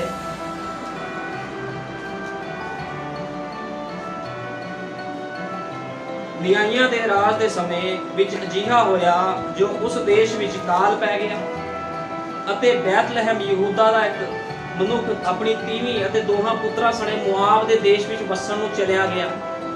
ਉਸ ਮਨੁੱਖ ਦਾ ਨਾਮ ਅਲੀਮਲਕ ਅਤੇ ਉਸ ਦੀ ਤੀਵੀਂ ਦਾ ਨਾਮ ਨਿਓਮੀ ਸੀ ਔਰ ਉਹਨਾਂ ਦੇ ਪੁੱਤਰਾਂ ਦੇ ਨਾਮ ਮਹਿਲੋਨ ਅਤੇ ਕਲਿਓਨ ਸੀ ਅਤੇ ਬੈਤਲਹਿਮ ਯਹੂਦਾ ਦੇ ਫਰਾਤੀ ਸਨ। ਹੁਣ ਕੀ ਹੋ ਰਿਹਾ ਆ, ਅਲੀਮਲਕ ਕਰਕੇ ਇੱਕ ਮਨੁੱਖ ਸੀਗਾ, ਉਹ ਆਪਣੀ ਤੀਵੀਂ ਨੂੰ ਤੇ ਆਪਣੇ ਮੁੰਡਿਆਂ ਨੂੰ ਕਿੱਥੇ ਲੈ ਗਿਆ, ਉਸ ਦੇਸ਼ ਵਿੱਚ ਲੈ ਗਿਆ। ਹੁਣ ਇੱਥੇ ਕੀ ਹੁੰਦਾ ਆ, ਤਦ ਉਹ ਆਪਣੀ ਦੋਹਾਂ ਨੂੰਹਾਂ ਸਣੇ ਮੁਆਬ ਦੇ ਦੇਸ਼ ਮੁੜ ਜਾਣ ਲਈ ਉੱਠੀ। ਹੁਣ ਬਾਈਬਲ ਬਿਆਨ ਕਰਦੀ ਹੈ ਪਹਿਲਾਂ ਤਾਂ ਉਸ ਦੇਸ਼ ਵਿੱਚ ਗਈ। ਜਦੋਂ ਉਹ ਨਿਓਮੀ ਉਸ ਦੇਸ਼ ਦੇ ਵਿੱਚ ਗਈ ਤੇ ਕੀ ਹੋਇਆ, ਉਹਦੇ ਦੋਵੇਂ ਪੁੱਤਰ ਮਰ ਗਏ, ਪਤੀ ਵੀ ਮਰ ਗਿਆ। ਨਿਓਮੀ ਦਾ ਪਤੀ ਅਲੀਮਲਕ ਮਰ ਗਿਆ ਅਤੇ ਉਹ ਦੋਵੇਂ ਪੁੱਤਰ ਰਹਿ ਗਏ। ਉਹਨਾਂ ਨੌਵਾਂ ਦੇ ਮੁਆਬ ਦੀਆਂ ਤੀਵੀਆਂ ਵਿੱਚੋਂ ਵਹੁਟੀਆਂ ਵਿਆਹੀਆਂ, ਇੱਕ ਦਾ ਨਾਮ ਆਰਪਾ ਤੇ ਦੂਜੀ ਦਾ ਨਾਮ ਰੂਤ ਸੀਗਾ। ਹੁਣ ਜਦੋਂ ਕੀ ਹੋਇਆ, ਨਿਓਮੀ ਉਸ ਦੇਸ਼ ਵਿੱਚ ਗਈ, ਉਹਨੇ ਆਪਣੇ ਮੁੰਡਿਆਂ ਵਾਸਤੇ ਦੋ ਤੀਵੀਆਂ ਵਿਆਹੀਆਂ, ਇੱਕ ਦਾ ਨਾਮ ਕੀ ਸੀ ਆਰਪਾ ਤੇ ਦੂਜੀ ਦਾ ਨਾਮ ਸੀ ਰੂਥ ਅਤੇ ਉਹ 10 ਕੁ ਵਰੇ ਉੱਥੇ ਰਹੇ। ਇਸ ਦੇ ਪਿੱਛੋਂ ਮਹਿਲੋਨ ਅਤੇ ਕਲਿਓਨ ਦੋਵੇਂ ਮਰ ਗਏ ਅਤੇ ਉਸ ਤੀਵੀ ਨੇ ਆਪਣੇ ਦੋਹਾਂ ਪੁੱਤਰਾਂ ਅਤੇ ਪਤੀ ਕੋਲੇ ਖੱਟੀ ਛੱਡੀ ਗਈ। ਤਦ ਉਹ ਆਪਣੀ ਦੋਹਾਂ ਨੂੰਹਾਂ ਸਣੇ ਮੁਆਬ ਦੇ ਦੇਸ਼ੋਂ ਮੁੜ ਜਾਣ ਲਈ ਉੱਠੀ। ਹੁਣ ਕੀ ਹੋਇਆ, ਜਦੋਂ ਸਭ ਕੁਝ ਖਤਮ ਹੋ ਗਿਆ, ਮੁਆਬ ਦੇ ਦੇਸ਼ ਦੇ ਵਿੱਚ ਔਰਤ ਚਲੀ ਗਈ, ਨਿਓਮੀ ਗਈ ਸੀ, ਉੱਥੇ ਉਹਦੇ ਪਤੀ ਮਰ ਗਿਆ, ਉਹਦੇ ਬੇਟੇ ਮਰ ਗਏ, ਆਪਣੀ ਦੋਵੇਂ ਨੌਵਾਂ ਉਹਦੇ ਨਾਲ ਰਹਿ ਗਈਆਂ। ਸਭ ਕੁਝ ਖਤਮ ਹੋਇਆ, ਲੇਕਿਨ ਉਹਨੂੰ ਪਤਾ ਲੱਗਿਆ, ਉਹਨੂੰ ਯਾਦ ਆਈ ਮੇਰਾ ਆਪਣਾ ਦੇਸ਼ ਹੈਗਾ, ਮੈਂ ਉਹਦੇ ਵਿੱਚ ਜਾਣਾ ਹੈ। ਉਹਨੂੰ ਆਪਣੇ ਦੇਸ਼ ਦੀ ਯਾਦ ਆਈ। ਜਦੋਂ ਵਾਪਸ ਮੁੜਨ ਲਈ ਉਹ ਜਾ ਰਹੀ ਸੀ ਤੇ ਕੀ ਹੋਇਆ, ਬਾਈਬਲ ਬਿਆਨ ਕਰਦੀ ਆ, ਯਹੋਵਾ ਨੇ ਆਪਣੇ ਲੋਕਾਂ ਦਾ ਧਿਆਨ ਕੀਤਾ ਹੈ ਅਤੇ ਉਹਨਾਂ ਨੂੰ ਰੋਟੀ ਦਿੱਤੀ ਹੈ। ਸੋ ਉਸ ਥਾਂ ਤੋਂ ਜਿੱਥੇ ਉਹ ਹੈ ਸੀ ਆਪਣੀਆਂ ਦੋਹਾਂ ਨੂੰਹਾਂ ਸਣੇ ਤੁਰ ਪਈ ਅਤੇ ਯਹੂਦਾ ਦੇ ਦੇਸ਼ ਨੂੰ ਮੁੜ ਜਾਣ ਲਈ ਪੈਂਡਾ ਕੀਤਾ। ਹੁਣ ਦੇਖੋ ਕੀ ਹੋਇਆ, ਸਭ ਕੁਝ ਬਰਬਾਦ ਹੋ ਗਿਆ। ਫਿਰ ਕੀ ਹੋ ਰਿਹਾ, ਫਿਰ ਖੁਦਾ ਦੀ ਹਜ਼ੂਰੀ 'ਚ ਜਾ ਰਹੀ। ਇਹਨੇ ਇਹ ਪਰਵਾਹ ਨਹੀਂ ਕੀਤੀ ਵੀ ਲੋਕਾਂ ਨੇ ਮੈਨੂੰ ਮਜ਼ਾਕ ਕਰਨਾ ਵੀ ਤੂੰ ਖੁਦਾ ਦਾ ਦੇਸ਼ ਛੱਡ ਕੇ ਮੁਆਬ ਦੇ ਦੇਸ਼ ਵਿੱਚ ਚਲੇ ਗਈ ਸੀ, ਮੂਰਤੀ ਪੂਜਾ 'ਚ ਚਲੀ ਗਈ ਸੀ, ਤੇਰਾ ਤਾਂ ਸਾਰਾ ਕੁਝ ਬਰਬਾਦ ਹੋ ਗਿਆ, ਹੁਣ ਤੂੰ ਕੀ ਲੈਣਾ ਹੀ ਹੈ। ਇਹਨੇ ਕਿਸੇ ਦੀ ਪਰਵਾਹ ਨਹੀਂ ਕੀਤੀ। ਇਹਨੇ ਕੀ ਕੀਤਾ, ਇਹਦੇ ਉੱਪਰ ਵਚਨ ਦਾ ਪ੍ਰਭਾਵ ਸੀਗਾ। ਜਿਹੜੇ ਮਨੁੱਖ ਦੇ ਉੱਪਰ ਵਚਨ ਦਾ ਪ੍ਰਭਾਵ ਹੁੰਦਾ, ਜਿਹੜੇ ਭੈਣ ਭਾਈ ਦੇ ਉੱਪਰ ਵਚਨ ਦਾ ਪ੍ਰਭਾਵ ਹੁੰਦਾ, ਲੋਕਾਂ ਦੀ ਫਿਕਰ ਨਹੀਂ ਕਰਦੇ ਵੀ ਲੋਕ ਕੀ ਕਹਿਣਗੇ। ਤੁਹਾਨੂੰ ਪਤਾ ਪ੍ਰਭੂ ਹਰੇਕ ਨੂੰ ਮਾਫ ਕਰ ਦਿੰਦਾ ਹੈ।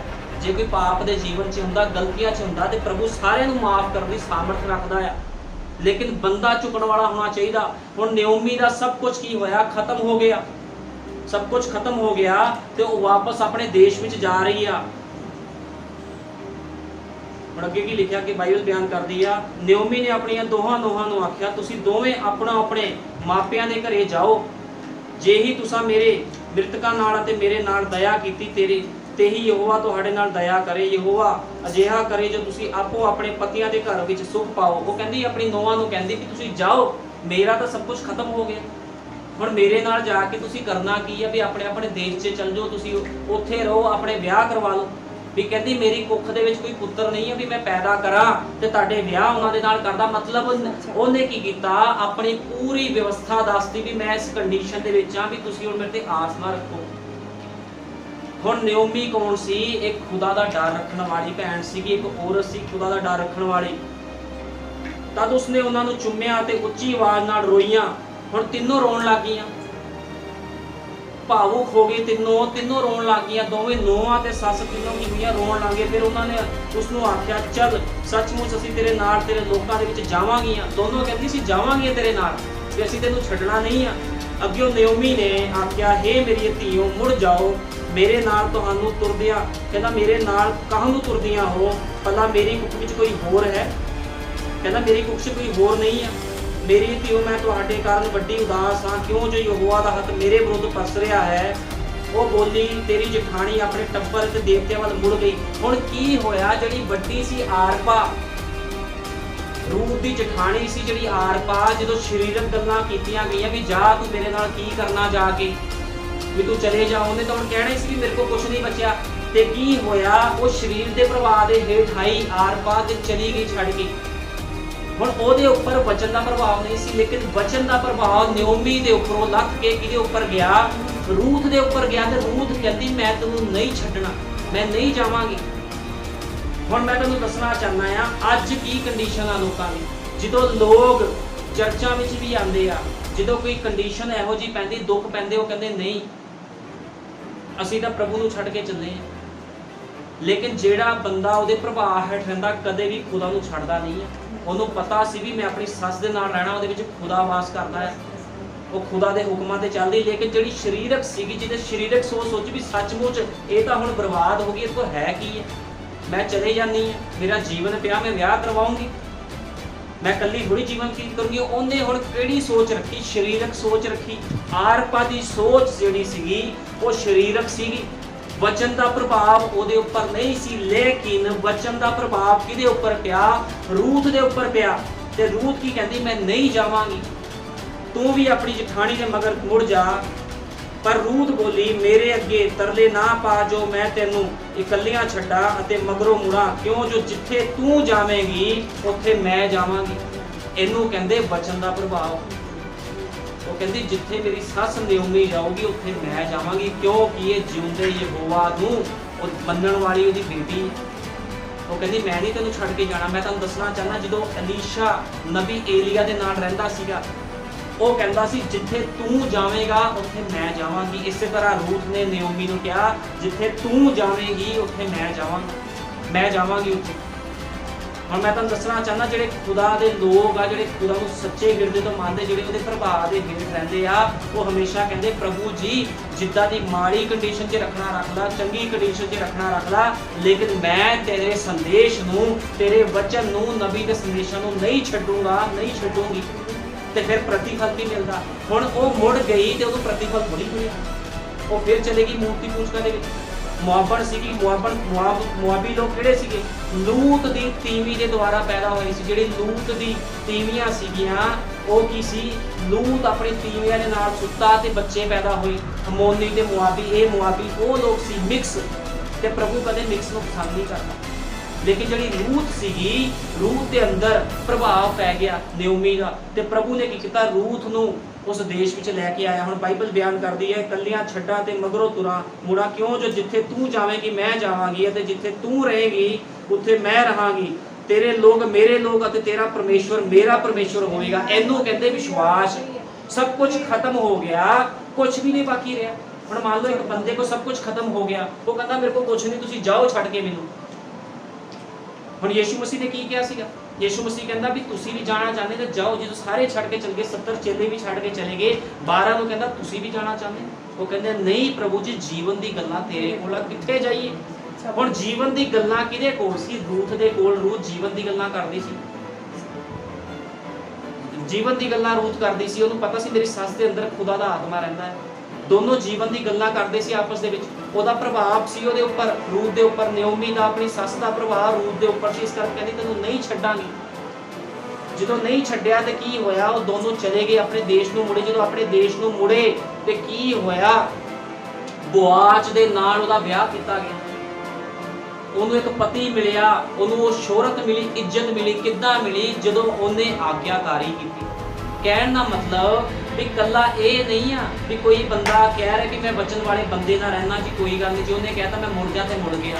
ਪਰ ਰੂਥ ਨੇ ਕਿਹਾ ਸੀ ਵੀ, ਉਹਨੇ ਨਯੋਮੀ ਨੇ ਕਿਹਾ ਸੀ ਵੀ ਆਰਪਾ ਨੂੰ ਕਹਿੰਦਾ ਤੂੰ ਮੁੜ ਜਾ। ਲੇਕਿਨ ਆਰਪ ਜਿਹੜੀ ਉਹ ਸੀਗੀ, ਆਰਪਾ ਸੀਗੀ, ਉਹ ਮੁੜ ਗਈ। ਲੇਕਿਨ ਉਹਨੂੰ ਵੀ ਚਾਹੀਦਾ ਸੀ ਵਚਨ ਦੇ ਦਾਇਰੇ ਵਿੱਚ ਰਹਿਣਾ, ਲੇਕਿਨ ਪ੍ਰਭਾਵ ਨਹੀਂ ਸੀਗਾ।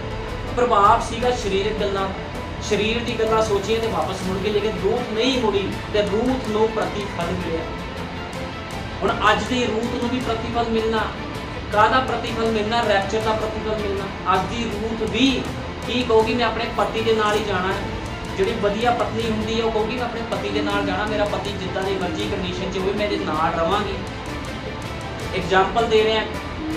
ਇਸੇ ਤਰ੍ਹਾਂ ਜਿਹੜੀ ਰੂਥ ਸੀ ਉਹ ਕਹਿੰਦੀ ਮੈਂ ਆਪਣੀ ਸੱਸ ਦੇ ਨਾਲ ਰਹੂੰਗੀ। ਮਾੜੀ ਹਾਲਤ 'ਚ ਰਵੇਂ, ਜਿੱਦਾਂ ਦੀ ਮਰਜ਼ੀ ਹਾਲਤ 'ਚ ਰਵੇਂ, ਤੇਰਾ ਖੁਦਾ ਮੇਰਾ ਖੁਦਾ, ਤੇਰੇ ਲੋਕ ਮੇਰੇ ਲੋਕ। ਇਦਾਂ ਦਾ ਵਿਸ਼ਵਾਸ ਹੋਣਾ ਚਾਹੀਦਾ। ਇੱਕ ਮਸੀਹ ਭੈਣ ਦਾ ਵਿਸ਼ਵਾਸ ਇਦਾਂ ਦਾ ਹੋਣਾ ਚਾਹੀਦਾ ਵੀ ਕਹਿਣ ਦਾ ਮਤਲਬ ਪ੍ਰਭੂ ਤੂੰ ਜਿਹੜੀ ਮਰਜ਼ੀ ਕੰਡੀਸ਼ਨ 'ਚ ਰੱਖੀ, ਮੈਂ ਤੈਨੂੰ ਨਹੀਂ ਛੱਡਾਂਗੀ। ਇਹ ਪ੍ਰਭਾਵ ਅੱਜ ਲੋਕਾਂ ਨੂੰ ਆਪਣੇ ਉੱਪਰ ਲੈਣਾ ਚਾਹੀਦਾ।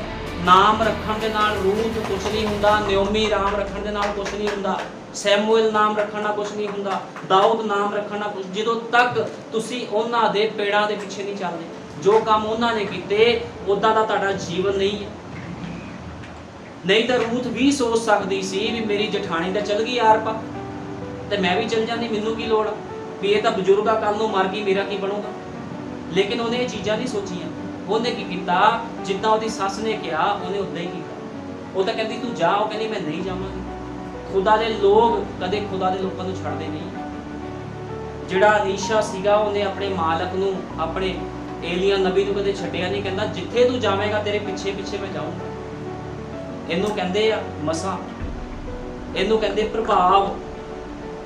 ਇਹ ਪ੍ਰਭਾਵ ਅੱਜ ਪ੍ਰਭੂ ਚਾਹੁੰਦਾ ਵੀ ਮੇਰੇ ਲੋਕਾਂ ਦੇ ਉੱਪਰ ਹੋਵੇ, ਕਿਉਂਕਿ ਪ੍ਰਭੂ ਕੀ ਚਾਹੁੰਦਾ ਵੀ ਤੁਹਾਡੇ ਉੱਪਰ ਵਚਨ ਦਾ ਪ੍ਰਭਾਵ ਹੋਵੇ, ਕਿਸੇ ਮਨੁੱਖ ਦਾ ਪ੍ਰਭਾਵ ਨਾ ਹੋਵੇ। ਲੇਕਿਨ ਜ਼ਿਆਦਾਤਰ ਮਨੁੱਖ ਕੀ ਕਰਦੇ ਆ, ਵਚਨ ਦਾ ਪ੍ਰਭਾਵ ਲੈਣ ਦੀ ਬਜਾਏ ਸਰੀਰ ਦਾ ਪ੍ਰਭਾਵ ਲੈਂਦੇ ਆਪਣੇ ਉੱਪਰ। ਉਹ ਕਹਿੰਦੇ ਦੁਨੀਆਦਾਰੀ ਵੀ ਦੇਖਣੀ ਹੈ, ਵਚਨ ਥੋੜੀ ਦੇਖਣਾ ਗੱਲਾਂ। ਜੇ ਇੱਕ ਸੰਡੇ ਚਰਚ ਨਹੀਂ ਜਾਵਾਂਗੇ ਤੇ ਕੁਛ ਨਹੀਂ ਹੁੰਦਾ, ਅਗਲੇ ਸੰਡੇ ਚੱਲ ਜਾਵਾਂਗੇ। ਜੇ ਅਸੀਂ ਅੱਜ ਦਸ਼ਮਾਨ ਦੇਤਾ ਅਗਲੀ ਵਾਰ ਨਹੀਂ ਦੇਵਾਂਗੇ ਤੇ ਪ੍ਰਭੂ ਜਾਣਦਾ ਹੈ। ਇਸ ਤਰ੍ਹਾਂ ਨਹੀਂ ਹੈ। ਜੋ ਬਾਈਬਲ ਹੁਕਮ ਕਰਦੀ ਪੂਰੇ ਹੀ ਮੰਨਣੇ ਪੈਣੇ ਆ, ਲੀਲਾ ਪੂਰਾ ਖਾਣਾ। ਕੱਲਾ ਇਹ ਥੋੜੀ ਵੀ ਪ੍ਰਭੂ ਸਾਡਾ ਰੈਪਚਰ ਹੋ ਜੇ ਸਾਨੂੰ ਕਰਨਾ ਕੁਛ ਨਾ ਪਵੇ। ਕਰਨਾ ਤਾਂ ਪੈਣਾ ਆ, ਤਿਆਗ ਤਾਂ ਕਰਨਾ ਹੀ ਪੈਣਾ। ਜੇ ਜੀਵਨ ਦੇ ਵਿੱਚ ਕੁਝ ਪਾਣਾ ਤੇ ਤਿਆਗ ਕਰਨਾ ਹੀ ਪੈਣਾ ਆ। ਬਿਨਾਂ ਤਿਆਗ ਤੋਂ ਕੋਈ ਬੰਦਾ ਰੈਪਚਰ 'ਚ ਨਹੀਂ ਜਾਵੇਗਾ। ਜਦੋਂ ਤੱਕ ਕੋਈ ਮਨੁੱਖ ਕੀਮਤ ਨਹੀਂ ਚੁਕਾਉਂਦਾ, ਬਿਨਾਂ ਕੀਮਤ ਚੁਕਾਏ ਤੁਸੀਂ ਰੈਪਚਰ 'ਚ ਜਾ ਨਹੀਂ ਸਕਦੇ। ਕੀਮਤ ਚੁਕਾਣੀ ਪੈਣੀ ਆ। ਇਸ ਧਰਤੀ ਤੋਂ ਆਪਣੇ ਨੱਟ ਬੋਲਟ ਖੁੱਲਣੇ ਪੈਣੇ ਆ। ਜਿਹਦੇ ਇਸ ਧਰਤੀ ਤੇ ਨੱਟ ਬੋਲਟ ਲੱਗੇ ਆ ਵੀ ਨਹੀਂ ਦੁਨੀਆਦਾਰੀ ਵੀ ਦੇਖਣੀ ਆ। ਲੇਕਿਨ ਰੂਥ ਨੇ ਤਾਂ ਕੋਈ ਦੁਨੀਆਦਾਰੀ ਨਹੀਂ ਵੇਖੀ। ਉਹਨੇ ਤਾਂ ਸਿਰਫ ਪ੍ਰਭਾਵ ਦੇਖਿਆ ਵੀ ਮੇਰੀ ਸੱਸ ਦੇ ਉੱਪਰ ਯਿਸੂ ਮਸੀਹ ਦਾ ਪ੍ਰਭਾਵ ਆ, ਯਹੋਵਾ ਦਾ ਪ੍ਰਭਾਵ ਆ, ਮੈਂ ਇਹਨੂੰ ਨਹੀਂ ਛੱਡਣਾ। ਉਹ ਖੁਦਾ ਦੀ ਬੇਟੀ ਸੀਗੀ ਨਿਓਮੀ, ਉਹਦੇ ਉੱਪਰ ਪ੍ਰਭਾਵ ਸੀ, ਇਸ ਕਰਕੇ ਤਾਂ ਉਹ ਗਈ ਨਹੀਂ ਛੱਡ ਕੇ। ਲੇਕਿਨ ਆਰ-ਪਾਰ ਸਰੀਰ ਦੇ ਪ੍ਰਭਾਵ 'ਚ ਰਹਿੰਦੀ ਸੀ, ਉਹ ਚਲੀ ਗਈ। ਅੱਜ ਵੀ ਲੋਕ ਮਸੀਹ ਦੇ ਕੋਲ ਆਉਂਦੇ ਆ, ਲੇਕਿਨ ਕਿਉਂ ਚਲ ਜਾਂਦੇ ਵਾਪਸ? ਉਹ ਪ੍ਰਭਾਵ ਹੀ ਨਹੀਂ ਲੈਂਦੇ। ਨਾਲ ਜ਼ਰੂਰ ਰਹਿੰਦੇ ਆ। ਜਿਹੜੀ ਆਰਪਾ ਸੀਗੀ ਉਹ ਨਿਓਮੀ ਦੇ ਨਾਲ ਜ਼ਰੂਰ ਰਹੀ, ਲੇਕਿਨ ਪ੍ਰਭਾਵ ਨਹੀਂ ਲਿਆ। ਅੱਜ ਵੀ ਇਸੇ ਤਰ੍ਹਾਂ ਲੋਕ ਪ੍ਰਭਾਵ ਨਹੀਂ ਲੈਂਦੇ ਆਪਣੇ ਉੱਪਰ। ਨਾਲ ਰਹਿਣਾ ਪਸੰਦ ਕਰਦੇ ਆ, ਲੇਕਿਨ ਕਹਿੰਦੇ ਨਹੀਂ ਨਾਲ ਨਹੀਂ ਤੇਰੇ ਚੱਲਣਾ। ਲੇਕਿਨ ਪ੍ਰਭੂ ਯਿਸੂ ਮਸੀਹ ਕਹਿੰਦਾ ਆਪਣੀ ਸਲੀਬ ਚੁੱਕ ਤੇ ਮੇਰੇ ਮਗਰ ਤੁਰਿਆ। ਜਿਹੜਾ ਮਨੁੱਖ ਆਪਣੀ ਸਲੀਬ ਨਹੀਂ ਚੁੱਕਦਾ ਉਹ ਪ੍ਰਭੂ ਦੇ ਯੋਗ ਨਹੀਂ ਹੈ। ਆਪਣੀ ਸਲੀਬ, ਅੱਜ ਲੋਕ ਕਹਿੰਦੇ ਮੇਰੀ ਸਲੀਬ ਤੂੰ ਚੁੱਕ ਲਾ, ਮੈਂ ਅਗਲੇ ਹਫ਼ਤੇ ਚੁੱਕ ਲੂੰਗਾ ਸਲੀਬ ਆ ਕੇ। ਇਦਾਂ ਨਹੀਂ ਹੋ ਸਕਦਾ। ਤੁਹਾਡੀ ਸਲੀਬ ਤੁਹਾਨੂੰ ਆਪ ਚੁੱਕਣੀ ਪੈਣੀ ਹੈ। ਕੋਈ ਵੀ ਕਿਸੇ ਦੀ ਸਲੀਬ ਨਹੀਂ ਚੱਕ ਸਕਦਾ। ਅੱਜ ਲੋਕ ਕਹਿੰਦੇ ਸਲੀਬ ਨੂੰ ਛੋਟੀ ਕਰ ਲਈ, ਛੋਟੀ ਕਰ ਲਈ ਸਲੀਬ। ਲੇਕਿਨ ਮੈਂ ਤੁਹਾਨੂੰ ਦੱਸਣਾ ਚਾਹੁੰਦਾ ਤੁਹਾਡੀ ਸਲੀਬ ਦਾ ਸਾਈਜ਼ ਉਹੀ ਹੋਣਾ ਚਾਹੀਦਾ। ਜੇ ਤੁਸੀਂ ਯਰਦਨ ਪਾਰ ਕਰਨੀ ਆ, ਉਹੀ ਸਲੀਬ ਦਾ ਸਾਈਜ਼ ਹੋਣਾ ਚਾਹੀਦਾ। ਕਹਿਣ ਦਾ ਮਤਲਬ ਉਸੇ ਵਚਨ ਦੇ ਦਾਇਰੇ ਵਿੱਚ ਤੁਹਾਨੂੰ ਰਹਿਣਾ ਪੈਣਾ ਜਿਹਦੇ ਵਿੱਚ ਪ੍ਰਭੂ ਤੁਹਾਨੂੰ ਰੱਖਣਾ ਚਾਹੁੰਦਾ ਹੈ। ਜੇ ਤੁਸੀਂ ਸ਼ਾਰਟਕਟ ਮਾਰੋਗੇ ਤੇ ਤੁਸੀਂ ਕਦੇ ਵੀ ਜਾ ਨਹੀਂ ਸਕਦੇ ਉਸ ਥਾਂ ਤੇ। ਤੁਸੀਂ ਉਹ ਯਰਦਨ ਨੂੰ ਪਾਰ ਨਹੀਂ ਕਰ ਸਕਦੇ, ਕਿਉਂਕਿ ਇਹ ਸੰਸਾਰ ਕੀ ਯਰਦਨ ਆ। ਜੇ ਯਰਦਨ ਨੂੰ ਪਾਰ ਕਰਨਾ ਤੇ ਯਰਦਨ ਦੇ ਵਿੱਚ ਬਹੁਤ ਕੀੜੇ ਮਕੌੜੇ ਮਗਰਮੱਛ ਵੀ ਹੈ। ਲੇਕਿਨ ਜੇ ਤੁਹਾਡੇ ਉੱਪਰ ਵਚਨ ਦਾ ਪ੍ਰਭਾਵ ਹੋਏਗਾ ਤਾਂ ਪ੍ਰਭੂ ਕਹੂਗਾ ਬੈਠ ਮੇਰੀ ਕਿਸ਼ਤੀ ਨੂੰ ਯਰਦਨ ਪਾਰ ਕਰਾਵਾਂ। ਇਹ ਸੰਸਾਰ ਕੀ ਹੈ ਕਿ ਯਰਦਨ ਆ। ਜੇ ਪਾਰ ਕਰਨਾ ਤੇ ਦਾਇਰੇ ਵਿੱਚ ਰਹਿਣਾ ਪੈਣਾ ਤਾਂ ਤੁਸੀਂ ਪਾਰ ਕਰੋਗੇ। ਮੈਂ ਤੁਹਾਨੂੰ ਦੱਸਣਾ ਚਾਹੁੰਦਾ ਨੂਹ ਦੇ ਸਮੇਂ ਜਿਹੜੀ ਕਿਸ਼ਤੀ ਸੀ ਉਹ ਦਿਖਦੀ ਸੀਗੀ, ਲੇਕਿਨ ਆਹ ਕਿਸ਼ਤੀ ਤਾਂ ਦਿਖਦੀ ਨਹੀਂ ਹੈ ਤੇ ਬੈਠੋਗੇ ਕਿੱਦਾਂ? ਉਦੋਂ ਦਾ ਸਿੰਪਲ ਸਧਾਰਨ ਜਿਹਾ ਵਚਨ ਸੀ ਵੀ ਕਿਸ਼ਤੀ ਦਿਖਦੀ ਹੈ ਬਹਿ ਜਾਓ, ਕਿਸ਼ਤੀ ਦਿਖਦੀ ਹੈ ਬਹਿ ਜਾਓ, ਲੇਕਿਨ ਕਿਸ਼ਤੀ ਦਿਖੀ ਨਹੀਂ ਉਹਨਾਂ ਨੂੰ। ਲੇਕਿਨ ਜਿਹੜੀ ਇਹ ਕਿਸ਼ਤੀ ਆ ਉਹ ਕਿਸ਼ਤੀ ਤਾਂ ਚਲੋ ਦਿਖਦੀ ਸੀ, ਲੇਕਿਨ ਜਿਹੜੀ ਇਹ ਕਿਸ਼ਤੀ ਆ ਦਿਖਦੀ ਨਹੀਂ ਆ ਤੇ ਲੋਕ ਕਿੱਦਾਂ ਫਿਰ ਬਚਣਗੇ? ਲੇਕਿਨ ਮੈਂ ਤੁਹਾਨੂੰ ਦੱਸਣਾ ਚਾਹੁੰਦਾ ਜੋ ਵਿਸ਼ਵਾਸ ਕਰੇਗਾ, ਪ੍ਰਭੂ ਯਿਸੂ ਮਸੀਹ ਨੇ ਕਿਹਾ ਸੋਈ ਉਹ ਬਚਾਇਆ ਜਾਵੇਗਾ। ਵਿਸ਼ਵਾਸ ਕਰਨਾ ਪੈਣਾ। ਜੇ ਤੁਸੀਂ ਵਿਸ਼ਵਾਸ ਕਰੋਗੇ ਤੇ ਇਹ ਕਿਸ਼ਤੀ ਵੀ ਤੁਹਾਨੂੰ ਦਿਖੂਗੀ, ਤੁਸੀਂ ਵਿੱਚ ਵੀ ਵੜੋਗੇ। ਕਿਉਂਕਿ ਮੈਂ ਤੁਹਾਨੂੰ ਦੱਸਣਾ ਚਾਹੁੰਦਾ ਸਮੇਂ ਦਾ ਸੰਦੇਸ਼, ਭਾਈ ਵਿਲੀਅਮ ਮੈਰਿਨ ਬ੍ਰੈਨਮ ਦਾ ਸੰਦੇਸ਼ ਸਮੇਂ ਦੀ ਕਿਸ਼ਤੀ ਆ। ਇਸ ਕਿਸ਼ਤੀ 'ਚ ਬੈਠੋ ਤੇ ਰੈਪਚਰ ਦੇ ਵਿੱਚ ਜਾਓ। ਤੁਹਾਡਾ ਰੈਪਚਰ ਪੱਕਾ ਆ। ਕੋਈ ਵੀ ਤੁਹਾਡੇ ਰੈਪਚਰ ਨੂੰ ਰੋਕ ਨਹੀਂ ਸਕਦਾ। ਕੋਈ ਸਵਰਗ ਦਾ ਦੂਤ ਆ ਕੇ ਵੀ ਤੁਹਾਡੇ ਰੈਪਚਰ ਨੂੰ ਨਹੀਂ ਰੋਕ ਸਕਦਾ ਜੇ ਤੁਸੀਂ ਵਚਨ ਦੇ ਦਾਇਰੇ ਵਿੱਚ ਚੱਲਦੇ ਹੋ। ਨਬੀ ਨੇ ਕਿਹਾ ਜੇ ਸੰਤ ਪੌਲੁਸ ਦੇ ਲੋਕ ਖੁਦਾ ਦੇ ਕੋਲ ਗਏ ਤਾਂ ਮੇਰੇ ਵੀ ਜਾਣਗੇ। ਕਹਿੰਦਾ ਜੋ ਸੰਤ ਪੌਲੁਸ ਨੇ ਪ੍ਰਚਾਰਿਆ ਸੋਈ ਉਹਨੇ ਪ੍ਰਚਾਰਿਆ। ਸੰਤ ਪੌਲੁਸ ਨੇ ਕਿਹਾ ਸੀ ਜੋ ਸਿੱਖਿਆ ਸੀ ਤੁਹਾਨੂੰ ਦਿੰਦੇ ਆ। ਕਹਿੰਦਾ ਇਸ ਸਿੱਖਿਆ ਨੂੰ ਛੱਡ ਕੋਈ ਸਵਰਗ ਦਾ ਦੂਤ ਵੀ ਆ ਕੇ ਕੋਈ ਹੋਰ ਸਿੱਖਿਆ ਦੇਵੇ ਤੇ ਸ਼ਾਬਿਤ ਹੋਵੇ। ਜੇ ਸੰਤ ਪੌਲੁਸ ਨੇ ਕਿਹਾ ਪ੍ਰਭੂ ਯਿਸੂ ਮਸੀਹ ਦੇ ਨਾਮ 'ਚ ਬਸਮਾ ਤੇ ਪ੍ਰਭੂ ਯਿਸੂ ਮਸੀਹ ਦੇ ਨਾਮ 'ਚ ਬਸਮਾ। ਕੋਈ ਮਤਲਬ ਨਹੀਂ ਛਿੱਟਿਆਂ ਦੇ ਬਸਮੇ ਦੀ ਜਾਂ ਪਿਤਾ ਪੁੱਤਰ ਦੇ ਬਸਮੇ ਦਾ ਕੋਈ ਮਤਲਬ ਨਹੀਂ। ਜੋ ਬਾਈਬਲ ਬਿਆਨ ਕਰਦੀ ਉਹਦੇ ਦਾਇਰੇ ਦੇ ਵਿੱਚ ਰਹਿਣਾ ਪੈਣਾ। ਆਹ ਮਸਲਾ ਅੱਜ ਆਹੀ ਮਸਲਾ ਹੈ। ਲੋਕੀ ਪ੍ਰਭਾਵ ਨਹੀਂ ਲੈਣਾ ਚਾਹੁੰਦੇ, ਬਰਕਤਾਂ ਲੈਣਾ ਚਾਹੁੰਦੇ ਆ, ਆਸ਼ੀਸ਼ਾਂ ਲੈਣਾ ਚਾਹੁੰਦੇ, ਸਭ ਕੁਝ ਲੈਣਾ ਚਾਹੁੰਦੇ, ਲੇਕਿਨ ਪ੍ਰਭਾਵ ਕਹਿੰਦੇ ਸਾਨੂੰ ਪ੍ਰਭੂ ਦਾ ਪ੍ਰਭਾਵ ਨਹੀਂ ਚਾਹੀਦਾ। ਤੁਹਾਨੂੰ ਪਤਾ ਇੱਕ ਪ੍ਰਭਾਵ ਹੁੰਦਾ ਜਿਵੇਂ ਟੀਚਰ ਕਿਸੇ ਬੱਚੇ ਨੂੰ ਪੜ੍ਹਾਉਂਦਾ, ਉਹਦਾ ਪ੍ਰਭਾਵ ਹੁੰਦਾ ਆ। ਉਹ ਕਹਿੰਦਾ ਮੇਰੇ ਟੀਚਰ ਨੇ ਮੈਨੂੰ ਅੱਜ ਆਹ ਪੜ੍ਹਾਇਆ, ਮੈਨੂੰ ਮੰਨਣਾ ਪੈਣਾ। ਜੇ ਮੈਂ ਅੱਜ ਨਾ ਪੜ੍ਹ ਕੇ ਗਿਆ ਤੇ ਕੱਲ ਨੂੰ ਮੈਨੂੰ ਡੰਡੇ ਪੈਣਗੇ। क्यों ਉਹਦਾ ਪ੍ਰਭਾਵ ਹੁੰਦਾ ਕਿ ਡਰ ਹੁੰਦਾ। ਲੇਕਿਨ ਅੱਜ ਮਸੀਹ ਲੋਕਾਂ ਦੇ ਅੰਦਰ ਨਾ ਤਾਂ ਉਹਦਾ ਪ੍ਰਭਾਵ ਆ ਨਾ ਉਹਦਾ ਡਰ ਆ, ਕਿਉਂਕਿ ਉਹਨਾਂ ਦੇ ਅੰਦਰ ਵਚਨ ਹੀ ਨਹੀਂ ਹੈ, ਖਾਲੀ ਆ ਸਾਰੇ ਦੇ ਸਾਰੇ। ਅੱਜ ਹਰੇਕ ਮਨੁੱਖ ਖਾਲੀ ਹੈ, ਲੇਕਿਨ ਜਿਹੜੇ ਮਨੁੱਖ ਵਚਨ ਨਾਲ ਭਰੇ ਹੋਏ ਹੁੰਦੇ ਆ ਉਹ ਕੀ ਕਹਿੰਦੇ, ਪ੍ਰਭੂ ਜੀ ਤੂੰ ਦਿੱਤਾ ਤੂੰ ਲੈ ਲਿਆ। ਜੇ ਉਹ ਦੁੱਖਾਂ ਦੇ ਵਿੱਚ ਵੀ ਹੁੰਦੇ ਕਹਿੰਦੇ ਪ੍ਰਭੂ ਜੀ ਕੋਈ ਗੱਲ ਨਹੀਂ। ਅਯੂਬ ਦੁੱਖਾਂ ਦੇ ਵਿੱਚ ਸੀਗਾ, ਬੱਚੇ ਮਰ ਗਏ, ਸਭ ਕੁਝ ਖਤਮ ਹੋ ਗਿਆ, ਪਤਨੀ ਕਹਿੰਦੀ ਛੱਡ ਦੇ, ਪ੍ਰਭੂ ਨੂੰ ਉਹ ਕਹਿੰਦਾ ਨਹੀਂ, ਕਹਿੰਦਾ ਚੱਲੀਏ ਧੀਮੀ, ਏਦਾਂ ਨਹੀਂ, ਕਹਿੰਦਾ ਪ੍ਰਭੂ ਨੇ ਦਿੱਤਾ ਪ੍ਰਭੂ ਨੇ ਲੈ ਲਿਆ, ਪ੍ਰਭੂ ਦਾ ਨਾਮ ਮੁਬਾਰਕ ਹੋਵੇ। ਤੇ ਅੱਜ ਜੇ ਮਸੀਹ ਲੋਕਾਂ ਦੇ ਉੱਪਰ ਮਾੜੀ ਜਿਹੀ ਮੁਸੀਬਤ ਆਂਦੀ, ਕੁਛ ਆਂਦੀ ਆ, ਕਹਿੰਦੇ ਪ੍ਰਭੂ ਤੇਰੇ ਨਾਮ 'ਚ ਬਸਮਾ ਵੀ ਲੈ ਲਿਆ ਸੀ, ਯਿਸੂ ਮਸੀਹ ਦੇ ਨਾਮ 'ਤੇ ਬਸਮਾ ਵੀ ਲੈ ਲਿਆ, ਸਾਡੇ ਜੀਵਨ 'ਚ ਫਿਰ ਦੁੱਖ। ਜੇ ਦੁੱਖ ਹੈਗੇ ਆ ਤੇ ਪ੍ਰਭੂ ਕਿਸੇ ਕੰਡੀਸ਼ਨ 'ਚੋਂ ਕੱਢ ਕੇ ਅਗਲੀ ਤੁਹਾਨੂੰ ਕਿਸੇ ਸੀਟ ਤੇ ਪਹੁੰਚਾਉਣਾ ਚਾਹੁੰਦਾ ਹੈ। ਕੱਲਾ ਬਸਮਾ ਲੈਣ ਨਾਲ ਥੋੜੀ ਬਚਾਅ ਹੋ ਗਿਆ। ਜੀਵਨ ਕਿਹਨੇ ਬਤੀਤ ਕਰਨਾ, ਜੀਵਨ ਵੀ ਤੁਹਾਨੂੰ ਬਤੀਤ ਕਰਨਾ ਪਵੇਗਾ। ਬਸਮਾ ਲੈਣ ਦੇ ਨਾਲ ਤੁਹਾਡੇ ਪਾਪ ਮਾਫ ਹੋਏ ਪੁਰਾਣੇ, ਲੇਕਿਨ ਤੁਹਾਡਾ ਜੀਵਨ ਨਹੀਂ ਬਚਿਆ। ਕੋਈ ਭੁਲੇਖੇ ਵਿੱਚ ਨਾ ਰਵੇ ਵੀ ਮੈਂ ਯਿਸੂ ਮਸੀਹ ਦੇ ਨਾਮ 'ਚ ਬਸਮਾ ਲੈ ਲਿਆ ਤੇ ਮੈਂ ਬਚ ਗਿਆ।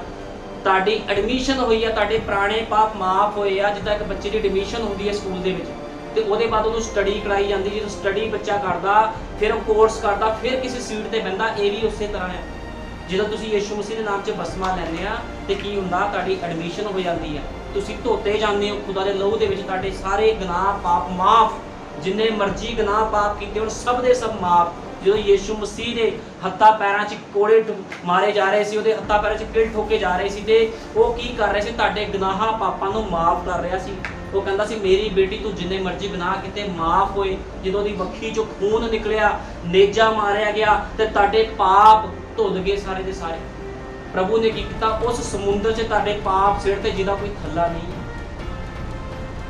ਲੇਕਿਨ ਬਿਨਾਂ ਪ੍ਰਭਾਵ ਤੋਂ ਨਹੀਂ ਹੋਵੇਗਾ ਕੁਝ ਵੀ, ਤੁਹਾਨੂੰ ਪ੍ਰਭਾਵ ਦੇ ਹੇਠ ਰਹਿਣਾ ਹੀ ਪੈਣਾ ਹੈ। ਜੇ ਇਹ ਸੰਦੇਸ਼ ਤੁਹਾਡੇ ਅੱਗੇ ਖੁੱਲਿਆ ਆ ਤੇ ਤੁਹਾਨੂੰ ਨਬੀ ਦੇ ਸੰਦੇਸ਼ਾਂ ਦੇ ਪ੍ਰਭਾਵ ਦੇ ਹੇਠ ਜੀਵਨ ਬਤੀਤ ਕਰਨਾ ਪਵੇਗਾ, ਉਹਦੇ ਲਹੂ ਦੇ ਥੱਲੇ ਤੁਹਾਨੂੰ ਆਉਣਾ ਪਵੇਗਾ। ਜੇ ਤੁਸੀਂ ਕਹੋਗੇ ਮੈਂ ਦਾਇਰੇ ਤੋਂ ਬਾਹਰ ਜਾਣਾ ਤੇ ਤੁਸੀਂ ਦਾਇਰੇ ਤੋਂ ਬਾਹਰ ਜਾਣੇ ਤੇ ਫਿਰ ਖੁਦਾ ਦਾ ਕੋਈ ਕਸੂਰ ਨਹੀਂ ਹੈ। ਕਿਉਂਕਿ ਮੈਂ ਤੁਹਾਨੂੰ ਦੱਸਣਾ ਚਾਹੁੰਦਾ, ਕਲੀਸਿਆ ਦੇ ਵਿੱਚੋਂ ਦੁਲਹਨ ਉਠਾਈ ਜਾਣੀ ਹੈ, ਪੂਰੀ ਕਲੀਸਿਆ ਨਹੀਂ ਉਠਾਈ ਜਾਣੀ। ਜੇ ਇੱਥੇ 100 ਬੰਦਾ, ਮੰਨ ਲਓ ਇੱਥੇ 100 ਬੰਦਾ ਬੈਠਾ ਆ ਜਾਂ ਇੱਥੇ 200 ਬੰਦਾ ਬੈਠਾ ਆ ਤੇ ਸਾਰੇ ਨਹੀਂ ਉਠਾਏ ਜਾਣੇ। ਉਹੀ ਉਠਾਇਆ ਜਾਵੇਗਾ ਜਿਹੜਾ ਪ੍ਰਭਾਵ ਦੇ ਹੇਠ ਰਹਿੰਦਾ, ਜਿਹੜਾ ਮਨੁੱਖ ਪ੍ਰਭਾਵ ਦੇ ਹੇਠ ਰਹਿੰਦਾ, ਜਿਹੜਾ ਜੀਵਨ ਬਤੀਤ ਕਰਦਾ। ਕਿਉਂਕਿ ਹਰ ਕਲੀਸਿਆ ਦੇ ਵਿੱਚ ਜਿੰਨੇ ਚਰਚ ਹੁੰਦੇ ਉਹ 'ਚ 3 ਤਰ੍ਹਾਂ ਦੇ ਵਿਸ਼ਵਾਸੀ ਹੁੰਦੇ ਆ। ਇੱਕ ਵਿਸ਼ਵਾਸੀ ਹੁੰਦਾ, ਇੱਕ ਢੋਂਗੀ ਵਿਸ਼ਵਾਸੀ ਹੁੰਦਾ, ਇੱਕ ਆ ਵਿਸ਼ਵਾਸੀ ਹੁੰਦਾ। ਜਿਹਨੂੰ ਵਿਸ਼ਵਾਸ ਹੀ ਨਹੀਂ ਉੱਠੇ ਆ ਕੇ ਬਹਿ ਜਾਣਾ ਤਮਾਸ਼ਾ ਦੇਖਣ। ਇਸ ਤਰ੍ਹਾਂ ਅਲੱਗ-ਅਲੱਗ ਆ ਤੇ ਪ੍ਰਭੂ ਨੇ ਉਹਨਾਂ ਨੂੰ ਚੱਕਣਾ ਜਿਹੜੇ ਪ੍ਰਭਾਵ ਦੇ ਹੇਠ ਰਹਿੰਦੇ, ਜਿਹੜੇ ਕਹਿੰਦੇ ਪ੍ਰਭੂ ਜੀ ਜੋ ਤੂੰ ਕਿਹਾ ਅਸੀਂ ਕਰਾਂਗੇ, ਸਾਨੂੰ ਕੋਈ ਵੀ ਕੀਮਤ ਕਿਉਂ ਨਾ ਚੁਕਾਣੀ ਪਵੇ, ਸਾਨੂੰ ਰਿਸ਼ਤੇਦਾਰੀ ਕਿਉਂ ਨਾ ਛੱਡਣੀ ਪਵੇ, ਛੱਡਣੀ ਪੈਣੀ। ਤੁਹਾਨੂੰ ਪਤਾ ਪ੍ਰਭੂ ਦੇ ਲਈ ਲੋਕਾਂ ਨੇ ਕਿੰਨੇ ਤਿਆਗ ਕੀਤੇ, ਜਿਹੜੇ ਉਹਦੇ ਲੋਕ ਸੀਗੇ, ਰਸੂਲ ਸੀ, ਕਿੰਨੇ ਉਹਨਾਂ ਨੇ ਤਿਆਗ ਕਰਦੇ, ਆਪਣੀ ਜਾਨਾਂ ਤੱਕ ਦੇ ਦਿੱਤੀਆਂ, ਸੰਤ ਪੌਲੁਸ ਨੇ ਕੋੜੇ ਤੱਕ ਖਾਦੇ, ਸਭ ਕੁਝ ਤਿਆਗਤਾ। ਕਿਉਂ ਤਿਆਗਿਆ? ਕਿਉਂਕਿ ਉਹਨਾਂ ਦੇ ਜੀਵਨ ਸਮਰਪਿਤ ਸੀਗੇ। ਜੇ ਤੁਸੀਂ ਵੀ ਅੱਜ ਆਪਣੇ ਜੀਵਨਾਂ ਨੂੰ ਸਮਰਪਿਤ ਕਰੋਗੇ, ਉਹਦੇ ਪ੍ਰਭਾਵ ਨੂੰ ਲਾਓਗੇ ਤਾਂ ਖੁਦਾ ਨੇ ਕੰਮ ਕਰਨਾ। ਪ੍ਰਭੂ ਇਦਾਂ ਥੋੜੀ ਕੰਮ ਕਰਦਾ। ਪਹਿਲਾਂ ਤੁਸੀਂ ਪਾਪ ਵਾਲਾ ਜੀਵਨ ਬਤੀਤ ਕਰ ਰਹੇ ਹੋ, ਫਿਰ ਤੁਸੀਂ ਕਹਿੰਦੇ ਪ੍ਰਭੂ ਮੈਂ ਮੁਸੀਬਤ 'ਚ ਫਸ ਗਿਆ, ਮੇਰੀ ਪ੍ਰਾਰਥਨਾ ਸੁਣ। ਪ੍ਰਭੂ ਪ੍ਰਾਰਥਨਾ ਨਹੀਂ ਸੁਣਦਾ। ਜਦੋਂ ਤੱਕ ਤੁਹਾਡਾ ਪਰਸਨਲ ਤਜਰਬਾ, ਤੁਹਾਡਾ ਲਿੰਕ ਪ੍ਰਭੂ ਯਿਸੂ ਮਸੀਹ ਦੇ ਨਾਲ ਨਹੀਂ ਬਣਦਾ, ਤੁਹਾਡੀ ਪ੍ਰਾਰਥਨਾ ਨਹੀਂ ਸੁਣੀ ਜਾਵੇਗੀ। ਇਸ ਕਰਕੇ ਪ੍ਰਭੂ ਕੀ ਕਰਦਾ, ਲੋਕਾਂ ਦੀ ਪ੍ਰਾਰਥਨਾ ਸੁਣਦਾ ਨਹੀਂ, ਉਹਦੇ ਪ੍ਰਭਾਵ ਦੇ ਹੇਠ ਨਹੀਂ ਰਹਿਣਾ ਚਾਹੁੰਦੇ ਆ ਵੀ ਸਾਨੂੰ ਸਭ ਕੁਝ ਮਿਲ ਜਾਵੇ, ਸਾਨੂੰ ਸਭ ਕੁਝ ਦੇ ਦੇ, ਲੇਕਿਨ ਪ੍ਰਭਾਵ ਨਹੀਂ ਚਾਹੀਦਾ ਪ੍ਰਭੂ ਤੇਰਾ। ਜੇ ਪ੍ਰਭਾਵ ਹੋਊਗਾ ਤਾਂ ਜੀਵਨ ਬਤੀਤ ਕਰਨਾ ਪੈਣਾ। ਇਸ ਚੀਜ਼ ਤੋਂ ਲੋਕੀ ਫਿਰ ਭੱਜਦੇ ਆ, ਲੇਕਿਨ ਪ੍ਰਭੂ ਯਿਸੂ ਮਸੀਹ ਕਹਿੰਦਾ ਮੇਰੇ ਪ੍ਰਭਾਵ ਦੇ ਹੇਠ ਰਹੋ। ਜਦੋਂ ਤੱਕ ਤੁਸੀਂ ਇਹਦੇ ਪ੍ਰਭਾਵ ਦੇ ਹੇਠ ਨਹੀਂ ਰਹਿੰਦੇ, ਤੁਹਾਨੂੰ ਕੁਝ ਵੀ ਨਹੀਂ ਮਿਲਣਾ। ਜੋ ਮਰਜ਼ੀ ਕਰ ਲਓ, ਇੱਕ ਵਾਰੀ ਬਸਮਾ ਛੱਡ ਕੇ ਚਾਹੇ 10 ਵਾਰੀ ਲੈ ਲਓ, ਕੋਈ ਮਤਲਬ ਨਹੀਂ। ਜਦੋਂ ਤੱਕ ਜੀਵਨ ਨਹੀਂ ਬਤੀਤ ਕਰਦੇ, ਉਦੋਂ ਤੱਕ ਕੋਈ ਲਾਭ ਨਹੀਂ ਆ। ਇਸ ਕਰਕੇ ਪ੍ਰਭੂ ਕਹਿੰਦਾ ਜੀਵਨ ਬਤੀਤ ਕਰੋ। ਨਬੀ ਦੇ 1200 ਤੋਂ ਵੱਧ ਸੰਦੇਸ਼ ਆ, ਸਭ ਇਹੀ ਬਿਆਨ ਕਰਦੇ ਆ ਵੀ ਜੀਵਨ ਬਤੀਤ ਕਰੋ। ਜੇ ਮੰਨ ਲਓ ਇੱਥੇ ਕੋਈ ਮਨੁੱਖ ਨਬੀ ਦੇ 500 ਸੰਦੇਸ਼ ਪੜ੍ਹ ਲਏ, 600 ਸੰਦੇਸ਼ ਪੜ੍ਹ ਲਏ, ਤੇ ਉਹਨਾਂ ਕੀ ਹੋਣਾ, ਗਿਆਨ ਇਕੱਠਾ ਹੋਣਾ। ਲੇਕਿਨ ਪ੍ਰਭੂ ਕੀ ਚਾਹੁੰਦਾ, ਤੁਸੀਂ ਜੀਵਨ ਬਤੀਤ ਕਰੋ। ਕਿਉਂਕਿ ਜਿਹੜੇ ਨਬੀ ਦੇ ਸੰਦੇਸ਼ ਆ, ਇਹ ਬਾਈਬਲ ਦਾ ਨਿਚੋੜ ਆ। ਤੇ ਜੇ ਤੁਸੀਂ ਬਾਈਬਲ ਦਾ ਨਿਚੋੜ, ਉਹ ਜਿਹੜਾ ਨਿਚੋੜ ਆ ਆਪਣੇ ਅੰਦਰ ਲਓਗੇ, ਤੁਹਾਡੇ ਅੰਦਰ ਜੀਵਨ ਆਣਾ ਹੈ। ਇਸ ਕਰਕੇ ਕੀ ਆ, ਜਿਹੜਾ ਚਰਚ ਹੁੰਦਾ ਆ, ਲਾੜੀ ਦਾ ਦੁਲਹਨ ਦਾ ਚਰਚ ਆ, ਰੋਟੀ ਦਾ ਘਰ ਆ। ਤੁਸੀਂ ਰੋਟੀ ਦੇ ਘਰ ਦੇ ਵਿੱਚ ਬੈਠੇ ਹੋ, ਇਹ ਰੋਟੀ ਦੇ ਘਰ ਨੂੰ, ਇਸ ਰੋਟੀ ਨੂੰ ਖਾਓਗੇ, ਤੁਹਾਡੇ ਵਿੱਚ ਜੀਵਨ ਆ ਜਾਣਾ। ਇੱਕ ਸਰੀਰ ਦੀ ਰੋਟੀ ਹੁੰਦੀ, ਇੱਕ ਆਤਮਾ ਦੀ ਰੋਟੀ ਹੁੰਦੀ। ਇਸ ਕਰਕੇ ਪ੍ਰਭੂ ਨੇ ਕਿਹਾ ਸੀਗਾ ਮਨੁੱਖ ਕੇਵਲ ਰੋਟੀ ਦੇ ਨਾਲ ਨਹੀਂ, ਖੁਦਾ ਦੇ ਹਰੇਕ ਉਸ ਵਚਨ ਨਾਲ ਜਿਉਂਦਾ ਰਹੇਗਾ ਜਿਹੜਾ ਖੁਦਾ ਦੇ ਮੁਖ ਵਿੱਚੋਂ ਨਿਕਲਦਾ ਹੈ। ਤੇ ਇਹ ਜਿਹੜਾ ਵਚਨ ਕਿਹਦੇ ਮੁਖ ਵਿੱਚੋਂ ਨਿਕਲਿਆ? ਮੁਖ ਵਿੱਚੋਂ। ਕਿਹਦੇ ਮੁਖ ਵਿੱਚੋਂ? ਖੁਦਾ ਦੇ ਮੁਖ ਵਿੱਚੋਂ। ਤੇ ਖੁਦਾ ਦਾ ਮੂੰਹ ਕੌਣ ਹੁੰਦੇ ਆ? ਖੁਦਾ ਦਾ ਮੂੰਹ ਉਹਦੇ ਨਬੀ ਹੁੰਦੇ ਆ। ਤੇ ਇਸੇ ਤਰ੍ਹਾਂ ਉਹਨੇ ਚੌਥਾ ਏਲੀਆ ਤੇ ਸੱਤਵਾਂ ਦੂਤ ਭੇਜਿਆ ਜਿਹਦਾ ਨਾਮ ਭਾਈ ਵਿਲੀਅਮ ਮੈਰਿਜ ਬ੍ਰੈਨਮ ਸੀਗਾ, ਜਿਹਦੇ ਮੂੰਹ ਦੇ ਵਿੱਚੋਂ ਵਚਨ ਨਿਕਲਿਆ। ਕਿਉਂਕਿ ਪ੍ਰਭੂ ਡਾਇਰੈਕਟ ਥੋੜੀ ਗੱਲਾਂ ਕਰਦਾ ਕਿਸ ਨਾਲ। ਅੱਜ ਲੋਕ ਕਹਿੰਦੇ ਅਸੀਂ ਪ੍ਰਭੂ ਨਾਲ ਗੱਲ ਕਰ ਲਾਂਗੇ, ਪ੍ਰਭੂ ਸਾਨੂੰ ਦੱਸੂਗਾ ਵੀ ਵਚਨ ਦੇ ਵਿੱਚ ਕੀ ਆ ਕੀ ਨਹੀਂ ਆ। ਅੱਜ ਮਿਸ਼ਨਾਂ ਜਥੇਬੰਦੀਆਂ ਹੀ ਬੋਲਦੀਆਂ ਵੀ ਅਸੀਂ ਪ੍ਰਭੂ ਦੇ ਅੱਗੇ ਪ੍ਰਾਰਥਨਾ ਕਰਾਂਗੇ ਆਪੇ ਦੱਸੂਗਾ। ਪ੍ਰਭੂ ਤੁਹਾਨੂੰ ਕਦੇ ਨਹੀਂ ਦੱਸੂਗਾ। ਜਿੰਨੇ ਲੋਕ ਵਚਨ ਤੋਂ ਬਾਹਰ ਕੰਮ ਕਰਦੇ ਤੁਹਾਨੂੰ ਕਦੇ ਬਾਈਬਲ ਦੀ ਸਮਝ ਨਹੀਂ ਲੱਗਣੀ ਜਦੋਂ ਤੱਕ ਤੁਸੀਂ ਉਹਦੇ ਮੂੰਹ ਦੀ ਆਵਾਜ਼ ਨੂੰ ਨਹੀਂ ਸੁਣਦੇ। ਉਹਦਾ ਮੂੰਹ ਕੌਣ ਆ? ਭਾਈ ਬ੍ਰੈਨਮ ਉਹਦਾ ਮੂੰਹ। ਜਦੋਂ ਉਹਨੇ ਬੋਲ ਦਿੱਤਾ ਤੇ ਉਹ ਤੁਹਾਨੂੰ ਕਰਨਾ ਪਵੇਗਾ, ਜੋ ਉਹਨੇ ਖੋਲ ਦਿੱਤਾ ਉਹਨੂੰ ਮੰਨਣਾ ਪਵੇਗਾ। ਇਸ ਕਰਕੇ ਹਮੇਸ਼ਾ ਵਚਨ ਦਾ ਪ੍ਰਭਾਵ ਮੰਗੋ, ਕਦੇ ਵੀ ਸਰੀਰ ਦਾ ਪ੍ਰਭਾਵ ਨਾ ਮੰਗੋ। ਲੇਕਿਨ ਜ਼ਿਆਦਾਤਰ ਲੋਕ ਸਰੀਰ ਦੇ ਪ੍ਰਭਾਵ ਹੇਠ ਰਹਿੰਦੇ, ਲੇਕਿਨ ਪ੍ਰਭੂ ਕੀ ਕਰਦਾ? ਇਹ ਚੀਜ਼ਾਂ ਨੂੰ ਪਸੰਦ ਨਹੀਂ ਕਰਦਾ।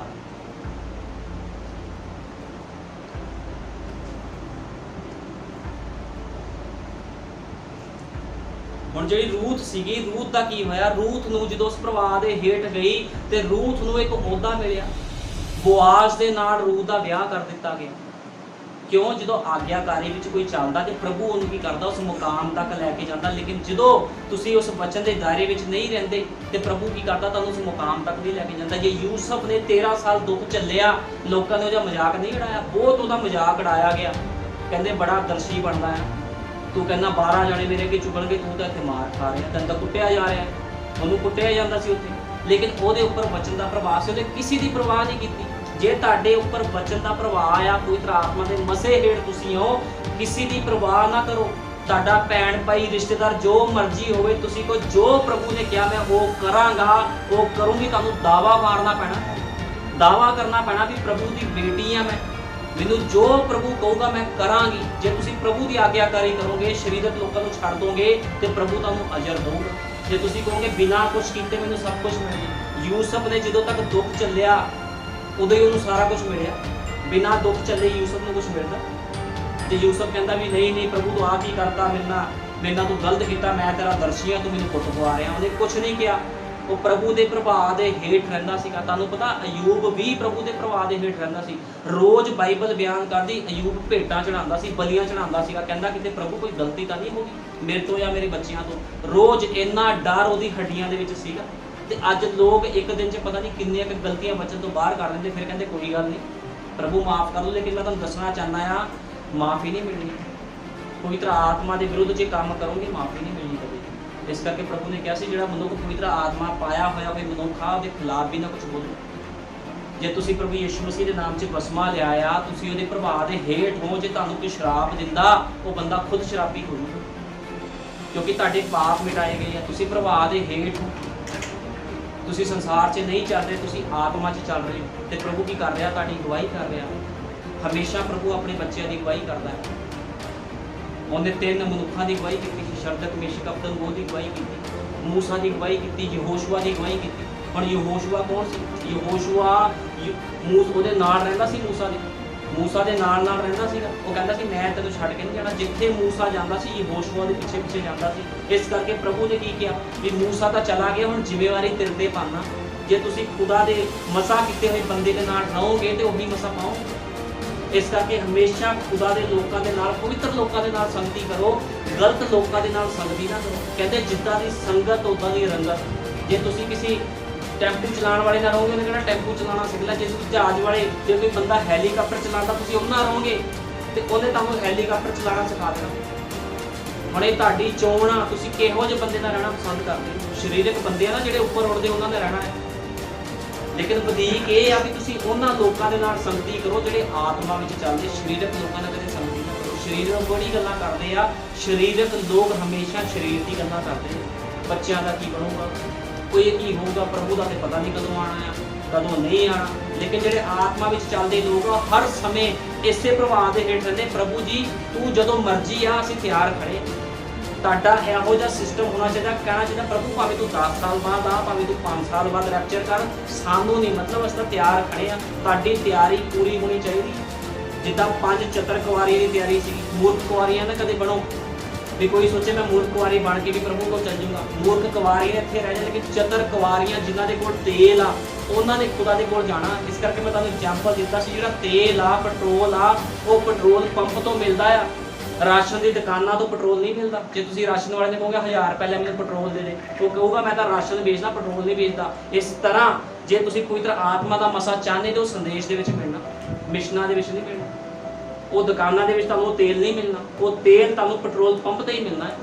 ਜਿਹੜੇ ਜਿਹਦੇ ਕੋਲ ਪੈਟਰੋਲ ਪੰਪ ਲੱਗਾ, ਜਿਹਨੇ ਪੈਟਰੋਲ ਪੰਪ ਖੋਲਿਆ ਹੋਇਆ, ਉਹੀ ਤੁਹਾਨੂੰ ਤੇਲ ਦੇ ਸਕਦਾ, ਦੂਜਾ ਬੰਦਾ ਤੁਹਾਨੂੰ ਤੇਲ ਨਹੀਂ ਦੇ ਸਕਦਾ। ਇਸ ਕਰਕੇ ਹਮੇਸ਼ਾ ਉਹਦਾ ਪ੍ਰਭਾਵ ਮੰਗੋ ਕਿ ਪ੍ਰਭੂ ਜੀ ਤੂੰ ਜਦੋਂ ਮਰਜ਼ੀ ਆ, ਮੈਂ ਉਠਾਇਆ ਜਾਵਾਂਗਾ ਤੇਰੇ ਨਾਮ ਦੇ ਵਿੱਚ, ਮੈਂ ਉਠਾਈ ਜਾਵਾਂਗੀ ਤੇਰੇ ਨਾਮ ਦੇ ਵਿੱਚ। ਤੁਹਾਡਾ ਇੰਨਾ ਕੁ ਪ੍ਰਭਾਵ ਹੋਣਾ ਚਾਹੀਦਾ ਹੈ ਵਚਨ ਦਾ ਤੁਹਾਡੇ ਉੱਪਰ।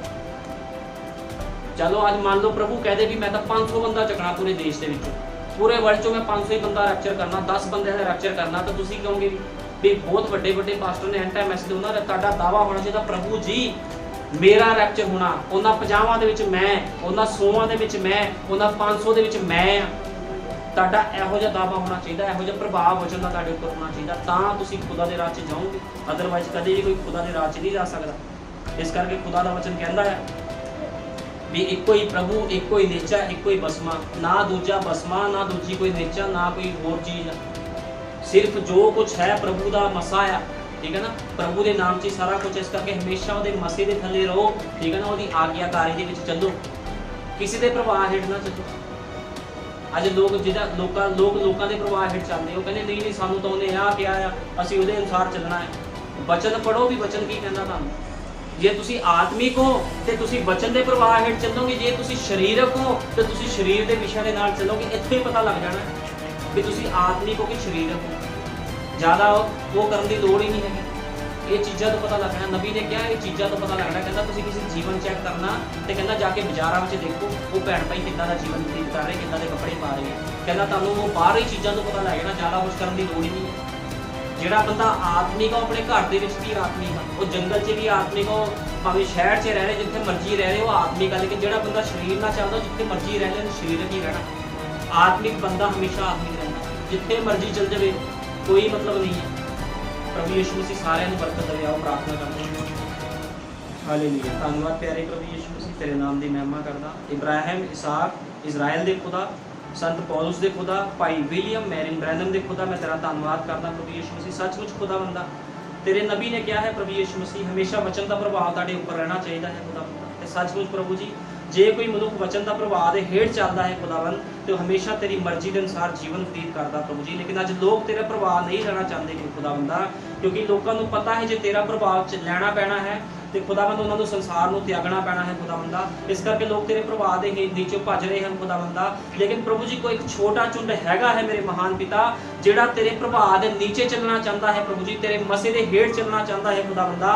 वो तेरी दुल्हन तेरी लाड़ी है प्रभु जी। वो कहती है चाहे मैनू संसार त्यागना पै जाए, चाहे जो मर्जी करना पै जाए, मैं कदे भी खुदा के बचन को नहीं छड्डांगी। सच्चे खुदावन जिदा रूथ ने नयोमी को नहीं त्यागया मेरे महान पिता, लेकिन आरपा रूथ को छड़ के चलेगी प्रभु जी, और अपनी सस नयोमी को छड़ के चलेगी खुदा बंदा।